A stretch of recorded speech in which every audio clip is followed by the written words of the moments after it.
Hey everybody, welcome back to HitPoint, an anime news show, a niche news show, a JRPG news show, a new show where Baku and I will talk about anything and everything that interests us, the games that we love. We'll be talking about rumors, previewing trailers, talking about Nope, you fumbled. Nope, that's a. oh shoot. Okay, we'll be talking about rumors, previewing trailers, answering questions from the super chats at the end of the episode. We stream live every Sunday at 7 p.m. Central, 8 p.m. Eastern Time. Baku, how have you been, buddy? I'm dying. You can kind of hear it from my voice. The allergies kicked in really hard today. I didn't take my allergy meds, so you're gonna hear occasional sniffling and sneezing. I'll try to mute myself as much as I can, but I may have to excuse myself to grab some tissues from time to time. But it's kind of gross. I apologize ahead of time. That's all right, man. Nature is kicking your butt this week. I'm sorry to hear that. It's finding new ways to kill me. Yeah. I mean, it always has been, but finding new ways too, Yeah. Oh man. What a week. Oh, dude. Yeah. So how have you been? What have you been up to? You've been playing some Like a Dragon Ishin lately, haven't you? Oh my God, that game is just phenomenal. Like I thought it was, I knew it was going to be good, but Mm-hmm. man, like it's even exceeded my expectation on what I thought would already be a good game. For context, I played the original on PS4, the Mm-hmm. one that was not released in the West. Yeah. So I have an idea what the game was going to be about, but they've added certain additions. They've changed some characters up. They changed the game engine. They just did a whole bunch of things Yeah. that It's not that just a remaster or a port, like you said no, before. This it's is a it's a ground up remake. remake. Yeah. It's a remake, yeah. They do have some issues with the game, particularly the lip movements. It's very strange. But I think they are releasing some patch to fix it in the near future. So hopefully that will be all better. Hmm. So funny enough, I sent out a new poll to see what game I should stream next. Yeah. And you know what? I didn't expect this. I was expecting people to want to see things like, I don't know, Trails from Zero, like winning, or like Mm-hmm. East, or Final Fantasy Crisis Core. Yeah. Like I was expecting those like top hitters. But Yeah. no, the number one game, believe it or not, out of like close to 100 people voting, was 13 Sentinels. Really? Yeah, it was like 1 in 3 people wanted to see 13 Sentinels, Okay. which is very surprising to me. Yeah. I would have assumed that it would have been, like I said, some of these like crowd favorite like RPGs, Sure. but no, it was Yeah. 13 Sentinel. They're like, nah, give us that So weeb stuff. yeah, so I guess I'm playing 13 Sentinel. I mean, I've heard Yeah. amazing things for 13 Sentinels. So Mm-hmm. I'm definitely looking forward to it. It's a surprise. Yeah. So that's coming. So yeah, come by and hang out over at twitch.tv/BucksunJRPGs. I'll look forward to seeing you guys come by to hang out. How about you, Derek? What you been up to? God, all right. For starters, just what I'm streaming right now. We finished up Trails of Cold Steel the other week. Oh yeah, Or Cold Steel congrats. 2, that is. Yeah, Only congrats, man. only took me like 140 hours or so, give or take. That's Not too pretty shabby. good. That's pretty good. And then, as per our agreement and previous discussions, we started Yakuza Like a Dragon. So I am about a fifth of the way through, a quarter of the way through the game at this point. I have 4 party members at this point in the game. It's fun. It's really interesting. It's been a unique experience, and as far as like JRPGs go, Hmm. turn-based RPG mechanics, like it really makes me kind of reevaluate a lot of what those like the what those things represent. Turn-based combat. What is a special move exactly? Like it just kind of recontextualizes a lot of the things that we've already been taking for granted for the longest time when we're talking about Hmm. the genre. And so it kind of turns everything on its head in a kind of a cute and weird way. It's almost like Earthbound in a way, Hmm. but like, way worse. I mean, not worse, but like way, um, what's the word? up, I think is the better way to put it. I've not heard that much profanity come from your stream, I know. and that's the problem with playing with English dub is Hmm. you're going to get all the F bombs, and like Yeah. if you play in Japanese, like their vocabulary for cuss words is very limited Hmm. compared to English. Like we're Sure. way more expressive in our anger.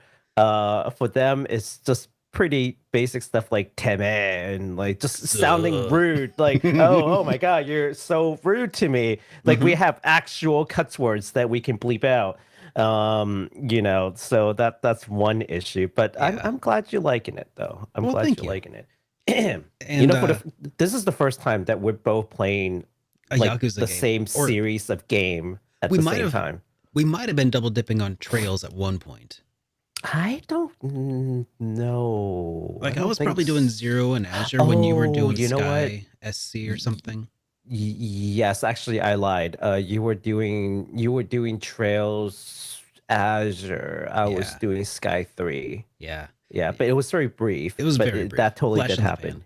Yeah, But this is different. oh We're yeah. both starting like a dragon game, and that's super exciting. Oh yeah. That's Yeah, pretty exciting. heck yeah. So that's what I've been doing on Twitch. Here on Mhm. YouTube though, it's Kiseki month, which is Trails month. It is just starting, where I'm putting out at least one video every week, probably more, Wow. talking about specifically geared for the Trails series. And that is one of the reasons I put Sarah Valstein in my most recent video from Trails Hmm. of Cold Steel 3 is like, or Cold Steel 1, because I was like, you know what? Sarah, she's an anime character, or not of anime. She's an RPG character from the genre that we're discussing. So I'll slip her in the thumbnail as well. And anyways, that was funny. We'll talk about that video that I put out today a little bit later on, because we will have a Yes. discussion about it to a degree. Oh, we Um, certainly will. a little bit of a We discussion, yeah, certainly will. Yeah. and hopefully just some clarification about what was actually said, because Oh, yeah. I think there's a lot of people hearing what they want to hear, or Cherry picking. yeah. We're So gonna give you the facts because we're all about giving facts. yeah, the hard hitting facts. Hard hitting facts and then opinions. Sure. Facts first and then opinions. All right. Yeah. Well, Mhm. before we do, we should dive into some of the comments that we got from last week. And I'll Yes. go ahead and start with this one here that came from commentor None Ya Business. Okay, that was a little bit of it was actually none of your business, who stated, starting with the worst game in a series doesn't make sense, as it may drive a person away from a series that may never get to the good ones. Mhm. Yeah. Okay, that's fair. I mean, Mhm. I think I was kind of mostly being facetious when I said to start with the worst in a series, but also it does kind of make sense if you've already decided that you're going to play them all, Yeah. in order, or play them all in the series, and you're like, yeah, you're gonna play them all. If you've already made that determination, then maybe start with the worst, because then each one just gets better from there. Like you have something to look forward to all the time, as opposed to, like, I don't know, saving the worst for last, and you like play through the series, and then you don't go out with a bang, if you You don't want to end on a sour note. yeah, Yeah. exactly. And also, I've tried that, right? So, speaking of the Yakuza series, I started with Zero, which to this day I still think is one of the best, if not the best. Then I went into Kiwami 1, Kiwami 2, Mhm. then Yakuza 3, which is not a remake, but a remaster. And like the quality just like plummets from Kiwami 2 and then just goes straight Yeah. down. So Mhm.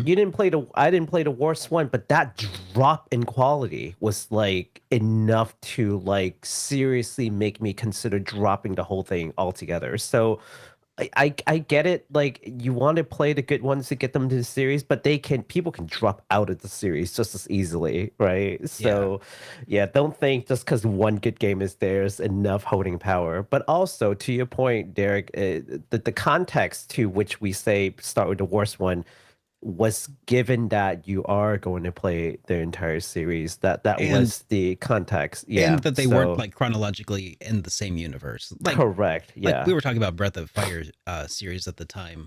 I think when I mention that. It's a very, very niche time that you'll want to play from worst to best, I think. Yeah. But yeah, it's It, not it, for like introducing your friends to trails or something.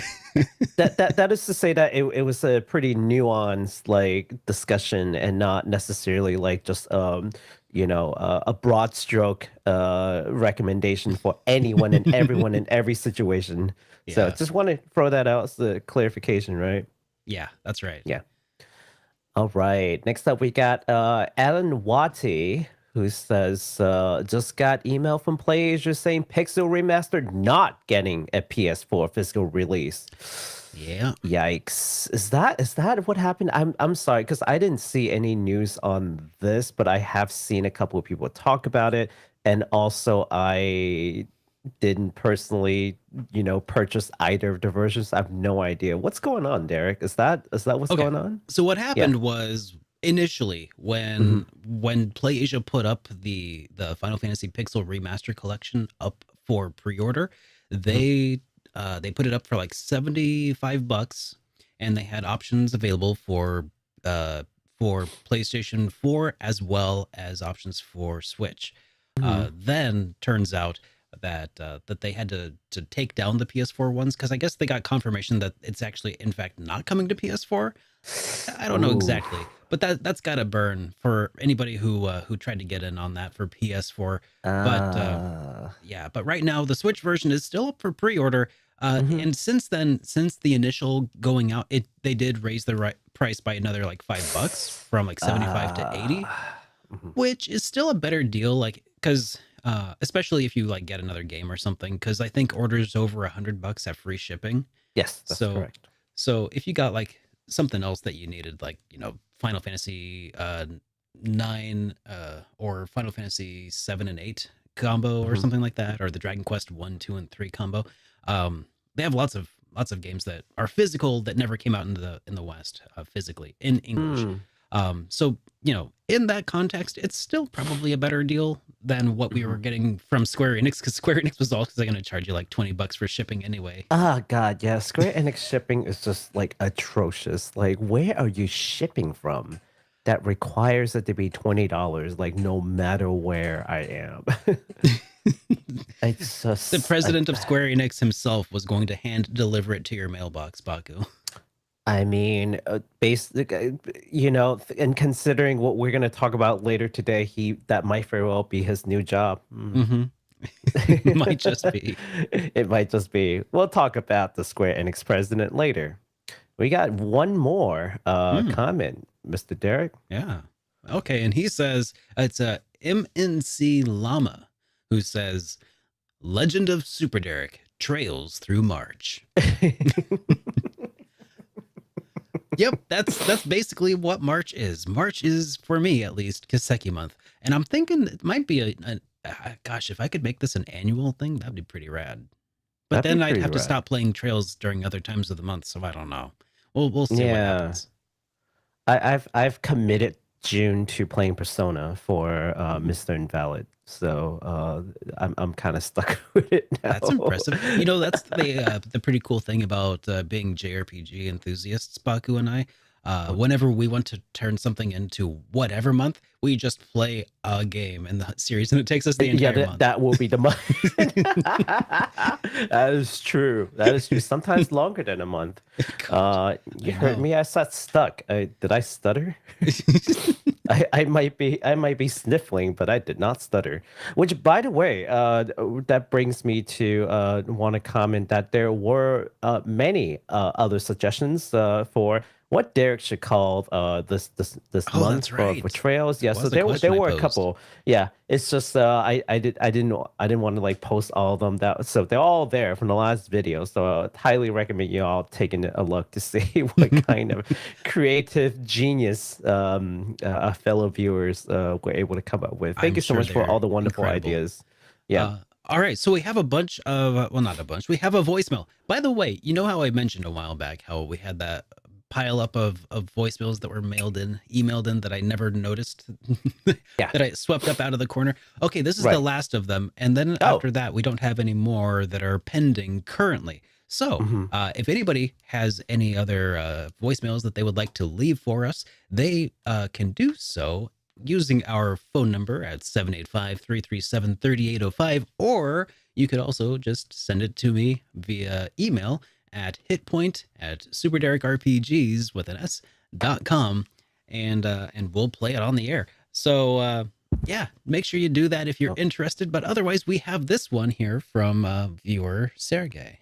Super Derek, my name is Sergey. I'm from Russia, Vladivostok. That's not far from Tokyo. I've been listening to your podcast since the first episode, and I've been watching Derek for several years already. So the question is, have you ever tried to play some series on schedule? For example, complete one game per year from some series. For example, I've decided to do so with Yakuza series since PS2, and every summer I try to complete at least one part. So I've completed all parts, excluding spin-offs. Thank you. Awesome. Great question there, Sergey. So thank you for that voicemail. Greetings to Russia. And also, yeah, I've tried doing like various themed months of like games that I've been playing through, and I think that kind of ties into that a little bit. Like a while back, I did marathons of like the Dragon Warrior games, and I just like I want to play them all, and I never ended up sticking to any of them really long term, though. You know. Yeah, it's really hard. I mean, are there even enough games for us to do that with? Well, I mean, a couple years ago, a few years ago, I had a thing where I would do the Summer of Suikoden, and that was that was twice annual. But then I ran out of Suikoden games to do over the course of summer, so I'm thinking about bringing it back, though. You know, I think that'd be pretty cool because if I can get my 3DS finished getting modded, I could play Tear Cries, and there's obviously the Eiyuden Chronicle games. Well, the first one is already out, Eiyuden Chronicle. Oh God, what was the I can't remember what it's called anymore. But the action one, and then they have the 100 Heroes, right? Mm-hmm. So Rising. Yes, that was it. So yeah, that maybe I feel like with and with the Suikoden remasters coming out at some point, maybe Summer of Suikoden can make a return. That'd be pretty cool, right?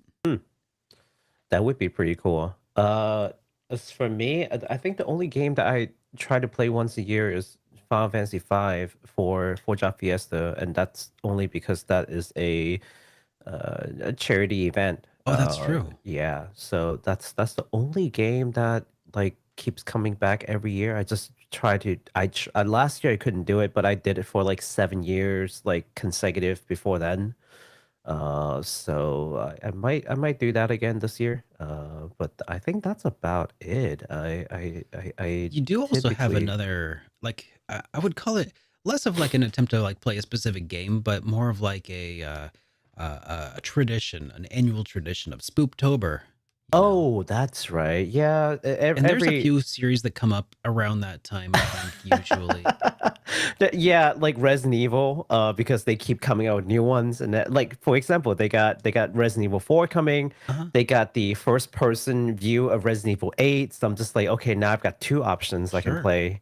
Right. So yeah, I am definitely not short of games in that category. I am playing a lot of Trails game trying to catch up to all this. So there's at least one per year right now trying And to finally finish. I mean, not finish, trying to get to like all this hype with Cold Steel and stuff. yeah.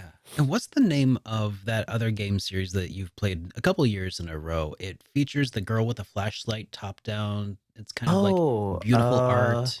Yomawari. It is, Oh yeah, yeah. it's another horror title that Derek definitely would love to play. I'm sure I would. Mm. Corpse Party. I played a couple Corpse Party games Corpse Party, for yes. Halloween a few years. I need to make a return to that at some point, though. How did you like Corpse Party? Maybe this year I can return to Corpse Party. That'd be pretty fun.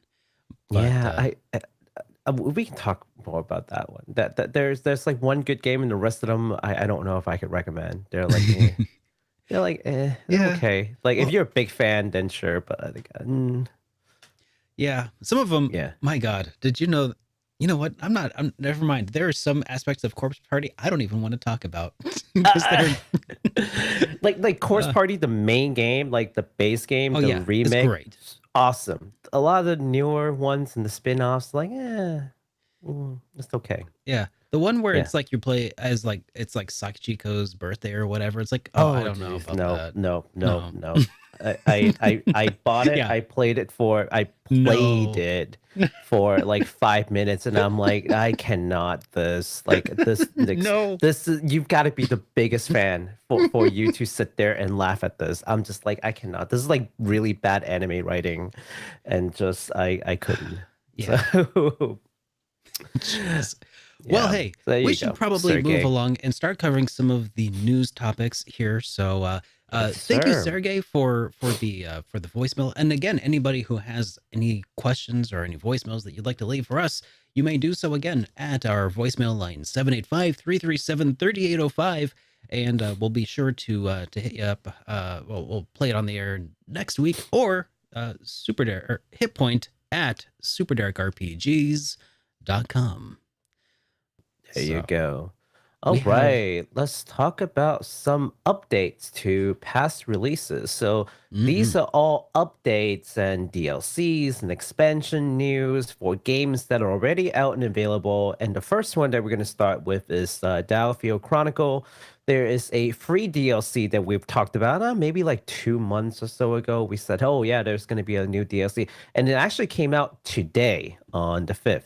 So I've read. I'm sorry, I didn't have time to go on to like PSN and stuff to do a confirmation, but Mhm. it's been said that it's released today. And if not, then it will be in March. So just hold on. It'll come out soon. So what exactly do we have in here? Well, there is a new scenario that is free called the Walter Quinn story. There is a new, very hard difficulty. There is a new weapon type called the Magic Tomb, and also an extra mode difficulty for the new Game Plus game. So, pretty cool stuff that they're releasing, and it's all for free. So, can't really get mad at that. Yeah, free is free. Free is free, yeah. So just extra things that you can just have now. It would have been nice if it's like on the cartridge. We've talked about it, but maybe it's like an afterthought, right? But regardless, it's free, so it's coming. So again, yeah, we are in March right now. Yes, absolutely. And again, if it didn't come out today, it's just gonna be sometime this month. So very, very soon. All right, so keep your eyes peeled for that. Yes. Next up, we've got an update for Pokemon Scarlet and Violet from the Pokemon Yes. Company. They've announced a new expansion DLC called Treasure of Area Zero.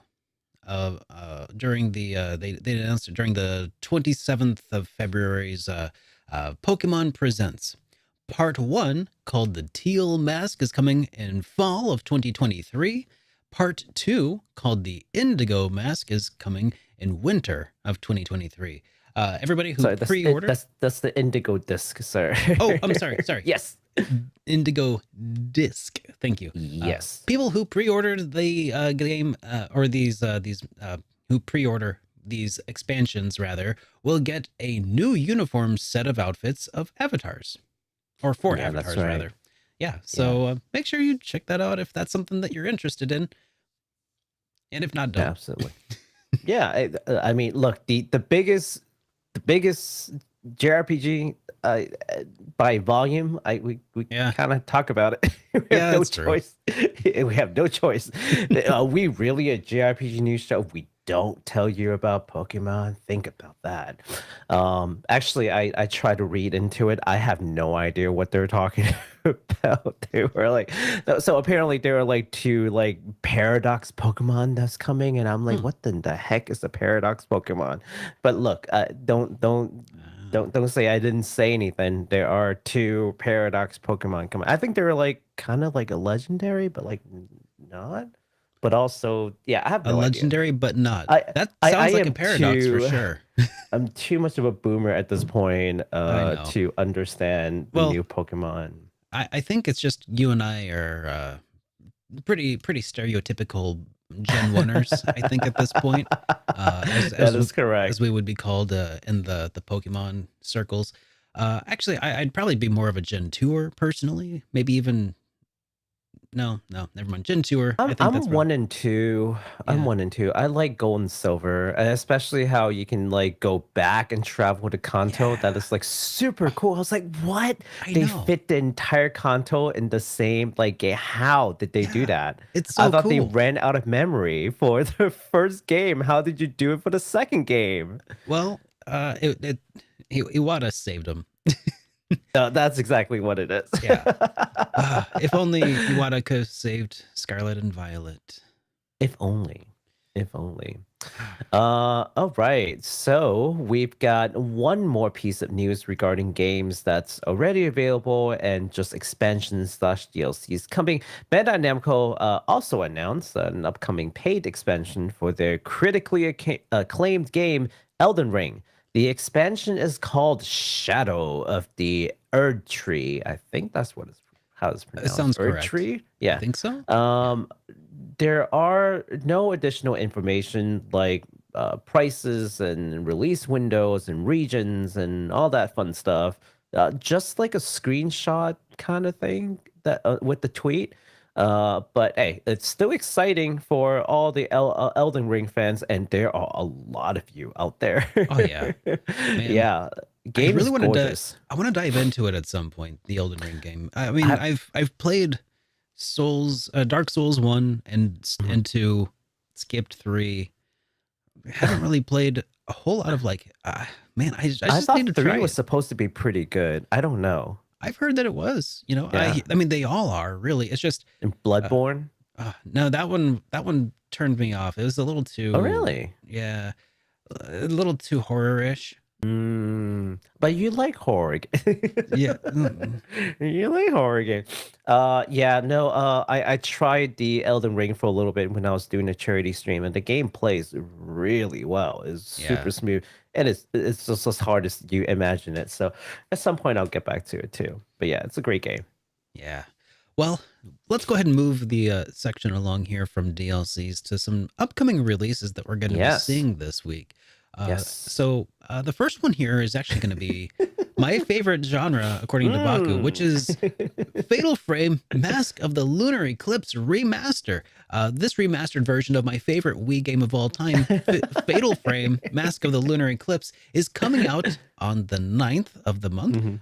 It's coming out on PlayStation 4, PlayStation 5. Sweet. That means I can play it. Oh, yeah. Xbox One, Xbox Series X, S, Switch. Oh, I could play that too. PC That's via right. Steam as well. And we have a brand new trailer for it that we get to watch. Trailer. I know. At first it was kind of funny because Shut the front door. I know, man.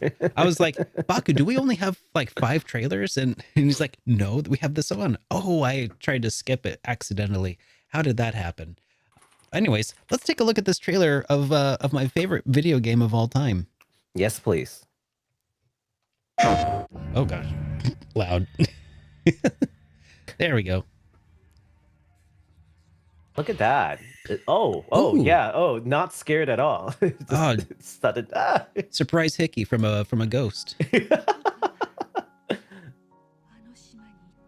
So yeah, I think that this is the story trailer that gives you like a little bit of an idea of like Mhm. what you're looking at. It's basically like Absolutely. Pokemon Snap, but for ghosts, right? Oh yeah, Mm-hmm. it's great. You use the camera to fight ghosts, and whoever thought of that idea was freaking genius. I think Fatal Frame like as a concept is pretty cool. I've actually never played Fatal Frame. Despite, my love for horror games and also the weakness of it all. I just like never got into it for one reason or another.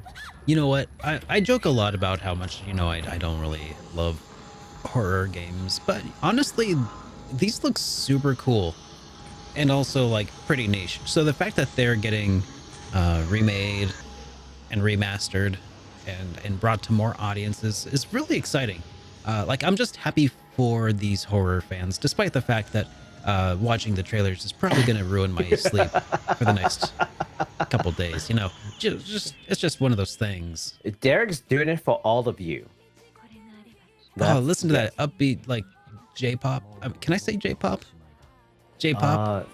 I think so. Okay. Yeah. Listen to that. I can't really tell what it is. Oh. Well, I'm just saying, it's just so nice and upbeat and uplifting. Yep. Oh yeah. Definitely gonna try not to get a content strike on that one. Oh yeah, you're right. I should probably not have that turned up at all. I thought that's what you were talking about. No, I was legitimately just like, oh hey, they have music. Yeah, J-pop, cool. Yeah. Also, early purchase bonuses, from Dead or Alive. Oh, because that won't break immersion at all. Yeah, why not? I've always find costume really funny for games. Like I would never use it. I'm glad they're there to like supplement like the game's like cost perhaps with these items. But I never understand it because I'm just like I'm playing the game like vanilla. Like I want to see the game. Like, I want to see it as it was intended or as it was envisioned. Yeah. Right. Yeah. And then so you get all these like weird DLCs in there, and like I personally don't understand it, but I know a lot of people just like dressing up their favorite characters, and I'm not mad at it. But yeah, it's not for me. But I'm glad the option is there if you want to. So cool stuff. I was playing through Cold Steel 1 and 2 on the PlayStation 4 version, which includes all of the DLC, that was included with the original, or that was available for like PS3 and stuff. And so there was a lot of costumes, and in the end of Cold Steel 2, I finally broke down and started using some of them. And it was actually kind of fun, it was kind of neat. It's like you're fighting this like serious battle, and like all the people are just in swimsuits. Oh, I didn't do that. They weren't in like gag costumes. I think in Cold Steel 1 they had like towels, that like bath towels you could have them like wearing. That would have been kind of funny. But in this one, it was just like other alternate casual wear that was kind of nice. It's the worst when you have like a super emotional scene. Oh, like someone's dyeing your arm and you in like a bath towel. Sean. All right. So that is again coming out on PS4, PS5, Xbox One, Series XS, Switch, and PC via Steam. So make sure you check that out if you're interested in horror games. Very nice. Well, you know what else is coming out? Also on the 9th is Square Enix's newest supernatural mystery game. That is to say, it's another horror game called Paranormasight: The 7 Mysteries of Honjo. This game is coming out on the Switch and PC via Steam. This game was just announced, more or less, over the Nintendo Direct. And here we are already. It's either time flies really quickly or they just like waited until basically the last minute to like talk about this game. So this game is I'm having a hard time remembering it actually. What's this one about? Well, if you see the trailer, it might jog your memory. But let's go over the flavor, well, not the flavor text, the advertising text that they have kindly written together, so I can give some context to this game. The tale is set in the late 20th century and takes place in the Sumida ward of Tokyo, Japan. This area is home to a number of real-world supernatural urban myths known as the 7 Mysteries of Honjo and the seemingly related rite of resurrection. So, I think you can see it. The synopsis. Thank you, Victoria. There you go. When I get too lazy to write it myself, I'm just like, okay, here you go. This is what they said about the game. I forgive you, man. You're struggling. Like your body is fighting yourself right now. Okay. I am struggling to breathe right now. Please. Do you want to take a look at the trailer real quick? And yes, please. Let's take a look at the trailer. See what else they got for us here. So this game is actually relatively inexpensive. It's like $16, I think. So it's not like a crazy big release. In fact, they haven't even really talked about this game because the Nintendo Direct was like the Japanese Nintendo Direct. It's actually not ringing any bells. This is not the American Nintendo Direct. It's that day Oh, when we talked about the Nintendo Direct, and they were like, "Oh yeah, yeah. there are two games that they didn't talk about. This is one of them. Oh God, The that's other a one really short being trailer. El Tilier Marie." Yeah, that's right. Well, I mean, the game's $15, so they probably don't have a whole lot of budget to make Yeah, trailers for it. there's that Yeah, too. Yeah.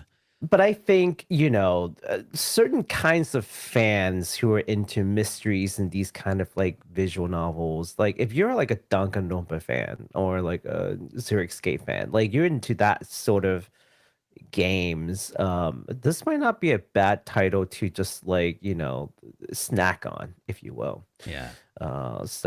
Pretty cool. We'll see what Square Enix does with these because I always feel like they're trying to branch out of making RPGs only. Like they want to try different things, and But then they if they sell off all of the companies that they own that made stuff other than them. So I don't know. I don't know about yeah. that. Yeah, about that. But they have made that one other mystery game with like Oh, that's real right. people. Yeah, so they've tried stuff like that, and like I feel like I encourage them on like an innovative level. Like you want to try different things. Maybe they learn something about these kind of writing that they can then incorporate back into like their RPGs, right? Hmm. Like this is kind of like an experiment time for them. I encourage it, and the game is like less than $20, Yeah. so it's kind of an experiment for everyone. I'm not mad at it. Oh yeah. Yeah, especially if they're trying to like nurture new talents coming in. Maybe they're just trying to give them small projects so that they can put something out there and see if they can demonstrate themselves, right? I Yeah. don't know, but it just seems like a pretty good idea for a large company like them to try new things. Yeah. Yeah, so I mean, there you hey, go. yeah, that's awesome. There's another game coming out this week that we need to talk about, and it is Mato Anomalies. It's Mato All Anomalies. three of them are like kind of horror. So this is from Eroiz and Prime Matter. This is another title that we've been keeping our eyes on for a while now. The new turn-based RPG with detective elements, Mato Anomalies, is coming out on the 10th of this month for PS4, 5, Xbox One, Series XS, Switch, and PC via Steam. And we have a trailer for it as well. Yes. Which is good because I keep forgetting. We've talked about this several times, and for some reason, I keep on forgetting exactly what it is about. So there are two main characters that you'll play as. One's name is Doe, and the other's name is, so this is Doe. Yeah. Doe is the detective, and you have to basically run around the city called Mato. Yeah. Mato is the futuristic old Shanghai, which is kind of weird, right? But just imagine like old Shanghai style buildings and whatnot, but then like also futuristic elements, and it's kind of steampunky, maybe. I don't know. Like actually, Kind of maybe noir. steampunk's not. Yeah, noir. There you go. Not steampunk. It's like noir. Yeah. So there's that whole like detective element just now that you saw. And then now we see the second protagonist, which is name is Graham. Graham is an exorcist, and so during the turn-based battles, you'll play as Graham and like other characters in the party. Yeah. So the game basically breaks down into two parts: the part with Doe in the city investigating and doing these like mini games kind of thing. Like it's more unique, so it's hard to just like throw a term at it for you to understand. You'd have to see it. But Graham's is a lot more straightforward, which is the turn-based RPG element. So Yeah.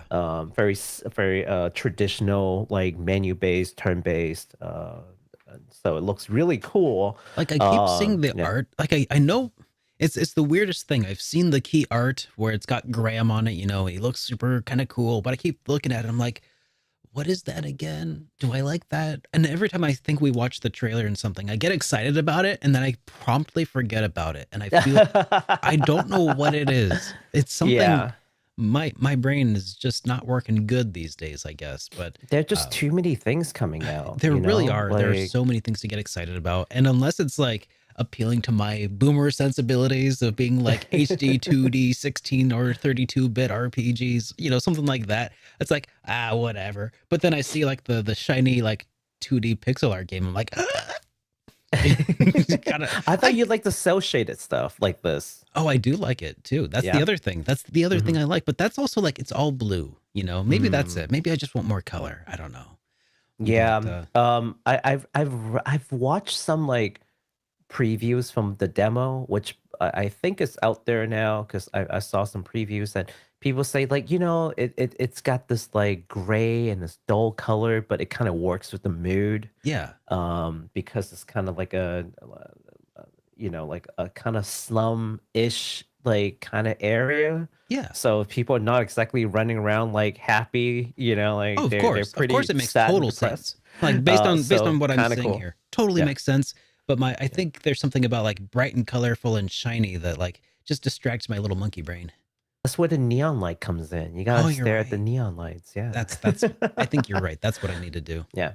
So that game probably looks the coolest out of a lot of the games that are coming out soon. So I'm actually really looking forward to trying that out. And for all you wonderful folks who keep saying that there aren't enough turn-based RPGs, that was turn-based. So Yeah. maybe give that a shot. Yeah, that's right. All right. No, I think that tidies up everything that we have to talk about that's coming out this week. So let's go Yes. ahead and talk about some games that were kind of announced and some new announcements about some upcoming games. Heck So, yeah. You want to kick us So- off with this one? Starting off with the game that's definitely not turn-based, Trinity Trigger. So Exceed Games and Marvelous Europe just gave us the release date for this 90s nostalgia RPG. And that is actually going to be April 25th Yes. for North America, but May 16th for Europe. Did you catch that? It's like a Ye- weird, like, oh, Like a month difference. Well, not quite a month. almost. Yeah, a couple of weeks. Mhm. So very strange. But again, April 25th for North America, May 16th for the EU. And we do have an English trailer. So that if you Oh. want to hear the English voice acting, now we're going to have a chance to do that. Okay, let's give it a listen. Let's go. Oh, we can watch it too, I guess. Yeah, sure. Cyan, you know about the gods of order and chaos, don't you? Yeah, who doesn't? Your eye bears a crest called the Chaos Emblem. It means you've been chosen to fight for the gods. That ain't bad. We can't get cold feet now. Let's power through. If I want to regain my memories, then I have no choice but to follow you. Is that Morgana? You could never ignore someone in Possibly. Not you. here. Luckily for us, I've got a plan. Is that Morgana? Just kidding. Possibly. What can I say? Morgana, the voice actor for Morgana actually just voiced all the We characters. must remain ever vigilant. It's a one-person show. It's all of her. Relax. It's all her. Handle whatever comes our way. I think a professional voice prolific, actor can do it, yeah, what a prolific voice actress. If you right? start feeling over-prepared, then you haven't actually prepared enough. You're no ordinary Oh, man, I loved my time with the demo. I know you had some criticisms of it. Yeah. I mean, nothing they can't fix per se. Well, but it's too late now. Whatever we get, probably if we get a demo, it's probably too late. Because it's been out. Well. I think it's out in Japan now already, right? It's been out in Japan, yeah, I think so. Been out for a bit. I Yeah, shall so- bring an end to the divine war. Oh, look, there's your hidden character. Then bring it. Oh yeah. I like how they slowly runs up to each other to do a Stop, climatic and then clash. swing. Yeah, it's not a triple A game or It's not. anything, but it's not. I enjoyed the combat of it. It felt kind of Mana-esque, I think that's kind of what they were going for. Yeah, no, absolutely. And I mean, they just say 90s nostalgia RPG. So, the look and feel, the functions, a lot of that is going to come from the 90s. What I'm really hoping is that they don't take like, oh, this is just the 90s and use that as an excuse to not try to implement things that more quality of life stuff, right? Mhm. So I mean, there are definitely things that we was in the 90s, but we really didn't like it, right? Like slow load time is the 90s, but you don't need to bring that back to bring the nostalgia. Just bring us the good stuff, right? So, Yeah, well, I mean, okay, let's also be real. This is who's bringing this to fruition? Who made this? It's being published by Xseed, I think, and Marvelous, but who's Exceed the and Marvelous, yeah. developer? A relatively new company, but so it has a bunch of veterans working on this game. So it's not like they don't know what they're doing. Three Rings Design. Yeah. Yeah. So that's who's done it.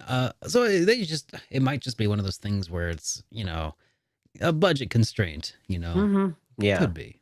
absolutely. Yeah. I think like the aesthetics and like maybe some of the gameplay systems would definitely be great nostalgia hits. Like that ring system is just purely Yes, that's right. I forgot they right. They got the wholesale ring system. borrowed that straight from Mana. borrowed. Borrowed. Yeah, borrowed. They'll give it back, I'm sure. Yeah, they'll return it one day. Yeah, there you go. That's what's coming. So, All right. Did you talk about the dates that they're coming out? Oh yes, yes, yeah, you did. I That's did. Right. Because Europe has to wait an extra 3 weeks. 3 weeks, yeah. Okay. Well, we have another game that was announced here from the developer Hello Penguin Team. This is another gorgeous, fast-paced Metroidvania title where the player will follow the story of Vernal as she travels a mysterious series of floating islands to find her estranged father in the game Vernal Edge. Vernal Edge. Vernal Edge. Sounds very edgy. Well, let's take a look at Vernal Edge here because we got a trailer for it too. Let's do it. When I was in kindergarten, I had a babysitter. Her name was Verna. Oh, really? Yeah. It's so whenever I hear the name Vernal or Verna, Does it remind you of her? oh look Look at at that. Whoa. Hey. Whoa, that was. Airships. I mean, not just airship. That looked a little like Skies of Arcadia-ish, didn't it? Oh, yeah, it certainly does. Yeah. I mean, outside of the airship, no, not so much. Yeah. That looks really cool. Look at that pixel art. I saw this and I'm like, okay, we have to talk about this. This game looks phenomenal and it's super fluid and it reminds me a lot of Mega Man, was it ZX or XZ? I forgot which one it was. But it's basically like a Game Boy Advance title. I think it was Game Boy Advance. It's the Game Boy DS. It's the regular DS title. Yeah. It was a lot of fun. And the way that the characters move and whatnot just kind of reminds me of that. But definitely has its own flavor and flair as well. So, dude, that which looks I respect. really good. Yeah. You can do these like air combos. Like you have to be able to combo your enemies. Apparently, it's like That's a requirement mechanic. to do well. Yeah. Yeah. Dude, I don't even like Metroidvanias, but this has me like That looks I'm good. interested. That looks looks really good. good. Yeah. That looks too good to be a Metroidvania. I'm just kidding. Actually, it's weird how good, like consistently good Metroidvania games look these days. Like, yeah. whenever they do pixel art, it's just like every time it's always so good.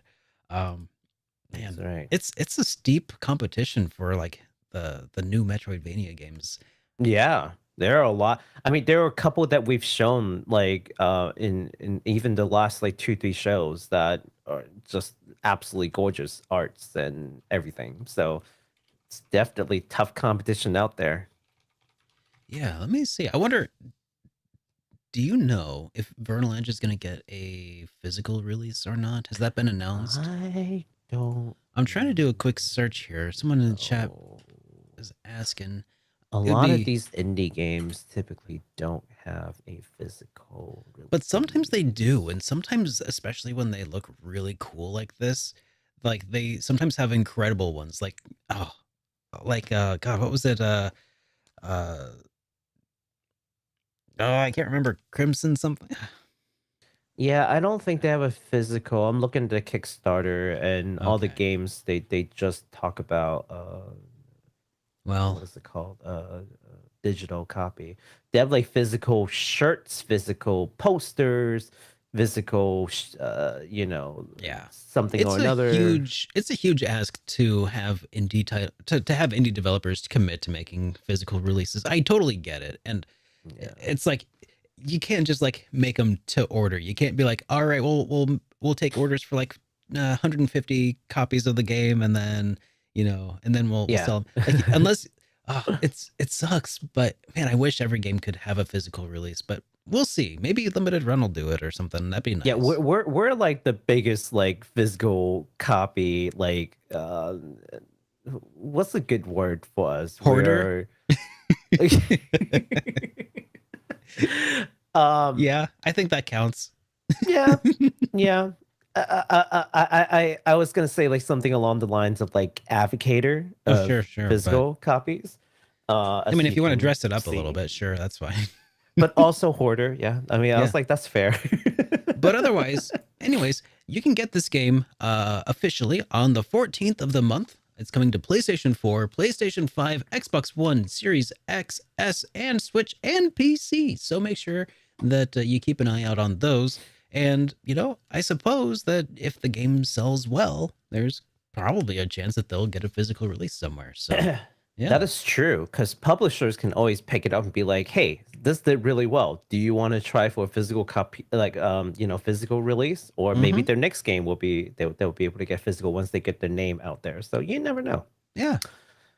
All right. Speaking of physical release, this is a game that I need to talk about, and this game is called AKIBA'S Trip Undead and Undressed Director's Cut. So we did talk about this before. Physical release.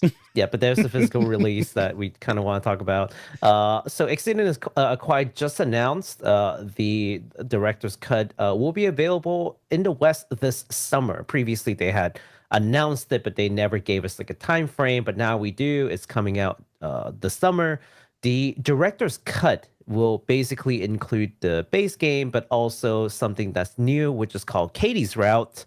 That has been notably absent from the original games released 10 years ago, which is like the cool part. So there are all these like, main characters, right? And all of them have like a route, except for one, for whatever reason, they just like never included her route. And that's got a lot of fans puzzling like over the years. It's like, how come she never got her own route? It's just very bizarre. But now she does 10 years later. This is pretty cool. Now, I see that someone in chat says that they own the original game. Well, do I need to buy this director's cut in order to get this route? No, you don't. In fact, you can just get the standalone DLC for Katie's Route if you already own the base game for PS4 and PC. Well, that's cool. Yeah. And at release, whenever that happens during the summer, there will be a limited physical day one edition for the Switch. So again, speaking of physical edition, pre-orders will begin soon in different retailers and also in Exceed Games game store. So do you want to take a look at that trailer? Oh, I suppose so. Let's see what I can do. Remind ourselves what this game is about. I just loved your segue into this game. This is Katie. Oh, will Yeah. you accompany me Speaking for of physical patrols and release, She was the best girl in the original game, and I was really upset that she didn't get her own route. But now she has her own route and backstories when and you everything. refer to her route, what do you mean? Like, is she like a character you can play as, or? Well, so a world filled with there are certain characters that you can like try to romance like through the game, and so they have like different routes. So it's kind of like visual novel kind of deal. Okay, so her route would basically then be you can romance Katie in this route. Yes, possibly. but there'll also be like further like backstories to her character that you would learn through that. Yeah, sure. I So- assumed so.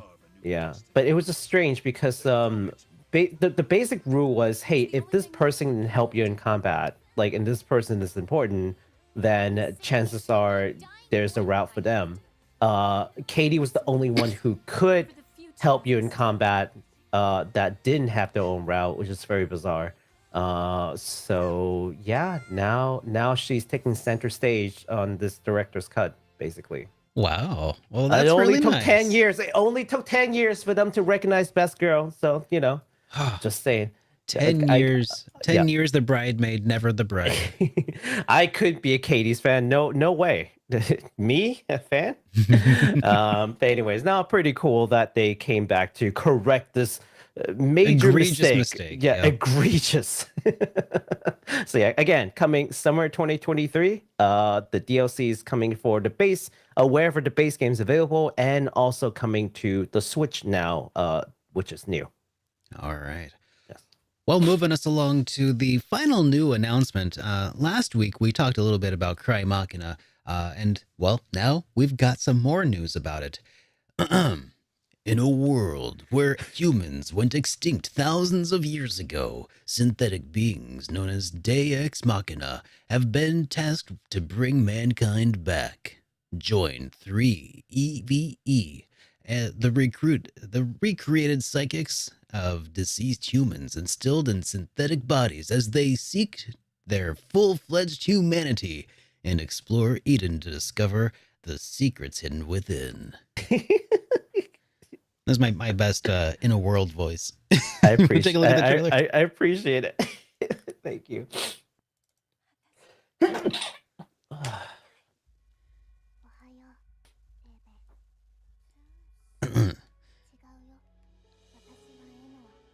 In a world. Okay, sorry. But seriously, that looks kind of pretty. So we only have a Japanese trailer right now. I would imagine that as they get closer, if they have English dub, there will be like an English trailer at some point. Yeah. Yeah. But this is like literally just like the first trailer, period. So when last we talked real about this, there was some question about whether or not it was related to Crystar. Yeah. We're still not certain. Still not sure. Okay. There might be, there might not be. The gameplay is very similar. Thematically, it could It's also same be developers similar. though, so I mean, Same developers. It could be a coincidence. I definitely think it's gonna be related somehow later on, but like, the aesthetics is pretty different. This is a lot more mechanical. You can even draw some parallel between this and like say something like Nier Automata, whereas the other game is a little bit more magical in nature, but they could explain it away somehow. Sure. There's a lot of crying involved. Look at that. This is I cry every time. So Crystar, the game that's already out, it's got a little bit of mixed reviews. Some people really like it. Yeah. Like they think the story is like, oh, it's not like you hear Crystar, just like, okay, this sounds kind of lame. But then when you play it, it's just like, wow, this is actually like a really emotional journey. Other people just say that it sucks. So it's pretty split from the people that I've talked to. I have the game. I'm actually looking forward to try it at some point. But, look at my backlog. I'm just like, I look forward to trying this. And then, 3 years later, it's like, oh. 3 years later, what was that game called again? Can't remember. Hey, let's play Trails. Cry something. Just remember crying. Cry me a river. So pretty cool stuff. There's just a lot of games that are similar, like Blue Reflection. They look at it and it's like a magical girl turn-based RPG, and just like, what? But apparently the story is also very like emotional, and if you're willing to be vulnerable and just try to like take it in, it could be a good experience. So yeah. So Derek, do you want to talk a little bit about the industry news while I just go and grab some tissue because I'm going to die soon? Absolutely. I will stall for as long as I possibly can, but go ahead and hurry up. Okay. All right. So I guess I'm going to need to drag this one out for a minute or two, but we're going to be talking a little bit about Luminous Productions. Luminous Productions, everybody. That was the people behind Forspoken. And I think, gosh, I'm pretty sure they were also involved in the production of Final Fantasy 15. Don't quote me on that, but I'll verify with Baku when he gets back. Actually, I'll verify with Google before he gets back. Let's see. Luminous Studio. Oh, okay. I got it. I got a yep. There we go. Cool. Thanks, chat. So bad news ish for Luminous Studios. I mean, Luminous Studios Productions is going to be kind of being brought into the fold by Square Enix on May 1st of 2023. Luminous Productions is planning on working. They made like the Luminous engine on behalf of Square Enix, and they were working on this thing for the longest time. They were kind of their own studio within Square Enix, and it sounds like they're kind of just getting absorbed into the rest of Square Enix at this point.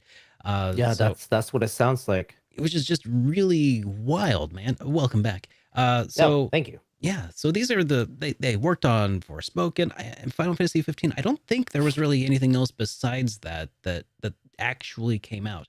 I think those are the two, yeah. And also the engine itself, like that Yeah. was like the main thing. Yeah, and so it's too bad. I feel kind of bad that they're kind of that the studio itself is kind of being dismantled, but it kind of makes sense if they're kind of gonna cut their losses with that Luminous engine. So hopefully this means that they're gonna start, like embracing just regular engines like a normal company. I mean, You I mean know Square Enix Unreal is just Engine really 5? yeah, it's like, come on, just use Unreal. It's so easy to. I mean, I have never developed for Unreal, but I mean, it'd just be so much easier if they just didn't reinvent the wheel every few years. Like there are people that is their job is to reinvent that wheel, and they do a really good job of it. Almost like every single dang time it comes out, it's like, oh my god, this is what Unreal can do now. I mean, So Luminous is beautiful. The engine, they did a really great job. yeah. But man, like those are resources that they put into that they cannot get back, and they can't, or they haven't been selling it to other people. Like what's the point of developing your own engine if you're not going to sell it to other studios to use? Right. Well, I mean, okay, so two things, right? I do understand why they want to have their own in-house engine, Mhm. because maybe they don't want to pay any kind of like royalty to, Sure. like Epic, for example, owns. I think Epic owns Unreal, right? So Yes. they have to pay some things because Epic is not like letting you use this thing for free. It takes money Yeah, for them to develop this. that is true. So there's that, but I But it's think not like the Luminous engine is free either. Oh, that's what I was gonna say. Like, but so you're kind of like held hostage, right, by a different company on how much they charge you, perhaps. But on the other hand, it costs an arm and a leg to do your own engine anyway. So, Exactly. Yes, like, it's expensive, but you yeah. can have somebody else like the best engine developers in the world right now are probably already working for the Unreal Engine, right? Yeah. Like you can do some incredible things with the people that you hire yourself. Luminous Studios is a perfect example of that. But then like your costs are not being offset or subsidized by other companies using your engine like it is for them. Right. Like it's a matter of scale of economics at this point. Like it's probably cheaper to just get the Forspoken to get the bespoke engine. I feel like at some point they probably thought about selling the engine to people, but it was so difficult to use that I don't think That's my anyone was guess. convinced to use it. It Yeah. would just be easier for a smaller studio to adapt like Unreal. And here's the other thing, right? Once you Yeah. have really popular engines, it's easier to hire people who knows how to use these engines Oh yeah. too. Whereas if you want to hire like a game developer, you Oh yeah. have to train them basically from the ground up to Yeah. use like the Luminous. That's the beauty of using industry standard components with your software. Like, Yeah. I, for instance, use a lot of Adobe software, because that's just what I was able to pirate when I was in college. But luckily, that's an industry standard software, and now every company that I work for is buying Adobe Suite for me. So now I don't have to worry about like pirating the Adobe software anymore because I have the skill set that is transferable because it's industry standard software. Yeah. Gotta love it. Gotta love it. And hiring people is easier. The pay rates are more standardized, Yeah. right? Because there's just more people out there doing this work. So yeah. Yeah, exactly. Now, getting back to the news here. So Luminous Studios is being absorbed into Square Enix proper, and the people within it are going to be moved off to different departments, apparently, which makes a lot of sense because obviously there are some really talented people working within these, even though maybe the games themselves weren't, well, Final Fantasy 15 was like, it was a pretty successful game, I would say, despite, its kind of controversial feedback from fans of Final Fantasy. Forspoken kind of didn't do super well in Yeah, which is a shame. I was really rooting for it. I know, me too, but Yeah. it's all right. But yeah, really talented people were working on it, so it's good to see that Square Enix is going to keep taking care of their people. So there's that.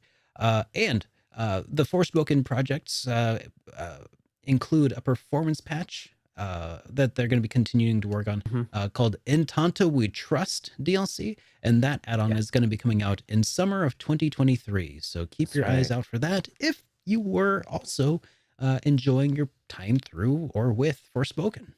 Yeah, I mean, I think fingers crossed that it actually turns out to be a pretty good game because here's the thing, like there are a lot of things that people criticize the game for, and some of them are legit, some of them not so much. But regardless, I think the general consensus is we kind of wish that it was like just a little better game. So I'm kind of hoping these performance patch and also this like DLC, maybe they can change things around to at least be like a good game, Yeah. It doesn't have to be the best game ever, but they have done a lot of things right with this game too. So let's not all downside. In my opinion, if you enjoyed God, what was the game called? Infamous on PlayStation 3 by Sucker Punch. If it plays similarly, even though the characters are way different, the gameplay is pretty interesting and scratches that itch a little bit, I think. Yeah. You want to move on to this next headline that you could tell I left it for you, right? Why'd you leave it for me? Oh, because I didn't make a video on it. That's right. Okay. All right. Let's talk about it. Give the people what they want. Giving the people what they want. So apparently, Yoshi P or Naoki Yoshida doesn't want Final Fantasy 16 to be called a JRPG. Oh no. What's this about? So if you haven't been under a rock in this past week, you probably have heard somebody say something along the lines of, oh no, JRPG, that's a dirty word now, and we gotta like ban it or something or another. And then people pushing back like, no, there's no banning this term. What are you talking about? And I've read a lot of things that people have said. I think that we don't necessarily have the facts straight with some folks that I've seen. But then again, as I've said many times, Twitter is where nuance dies. So that's true. People type in 200 characters, they miss some details. The next person reads that tweet, retweets, writes something else, and before you know it, everything's skewed. Before you know it, everybody's pissed off at Yoshi P for something he didn't say. Yeah, well, he did say he said some stuff, but there's a lot of nuance to it. Yeah, he said stuff, but let's get into it. So let's just calm down, put down the pitchforks, and let's talk about what actually transpired. Okay, so fine. I'll put my pitchfork to the side, but I'll keep it in within arm's distance. Okay? By wayside, right? Okay, so this all started with an interview between Yoshi P, his interpreter Koji Fox, and a YouTuber named SkillUp. Now, SkillUp had heard Yoshi P talk about action RPGs and how, not action RPG, action games, and how like Yoshi P feels like this is the direction that is worth going towards. There's a lot of advances in action games. So Skill Up wanted to ask Yoshi P in his interview whether or not he thought that the JRPG genre had not advanced in the same way that action game genre had. Mm-hmm. So, and I will link the original video in the description, so you guys definitely should watch it. So, the director to Skill Up surprise, the director basically like it frowned and just like he doesn't look too happy about like the term. He's speaking Japanese, he's saying JRPG this, JRPG that, and like obviously Skill have like absolutely no idea what is being said, but thankfully there is Koji Fox, the interpreter, who had translated Yoshi P's response to the question. So it follows, and here's some transcript, and there are more to this, but we're just going to read a couple of passages that in part of his response. And again, I don't think Skill Up expected this, and nor did Yoshi P expect this question to be asked, like or maybe he didn't really expect to go into length of talking about JRPG as a genre. Sure. I think he was really there to talk about Final Fantasy 16 specifically, but kind of led into it. So okay, so listen up, this is Yoshi P's response, us Koji Fox had translated. One thing he wants to get across is that when we create games, we as in like the Final Fantasy developers, we don't go into them thinking we are creating JRPGs. We're just creating RPGs. The term JRPG is used by Western media rather than users and media in Japan.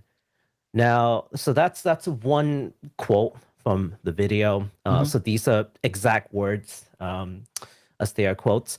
And I will say that as someone who's lived in Asia, that is true. We don't in Asia say Western RPG and Japan RPG. Like that's not I'm a guessing thing. I'm guessing that in China people don't say let's go get Chinese food, right? They say let's go get food. But even so, like you would think that we would have like, oh, let's go get some Western food, which we do. We do say that about food. But as far as like game is concerned, though, I mean, when I was growing up, we would have like, oh, this is an action RPG, like Terra Enigma, that's an action RPG. Trials of Mana, that's an action RPG. East, that's an action RPG.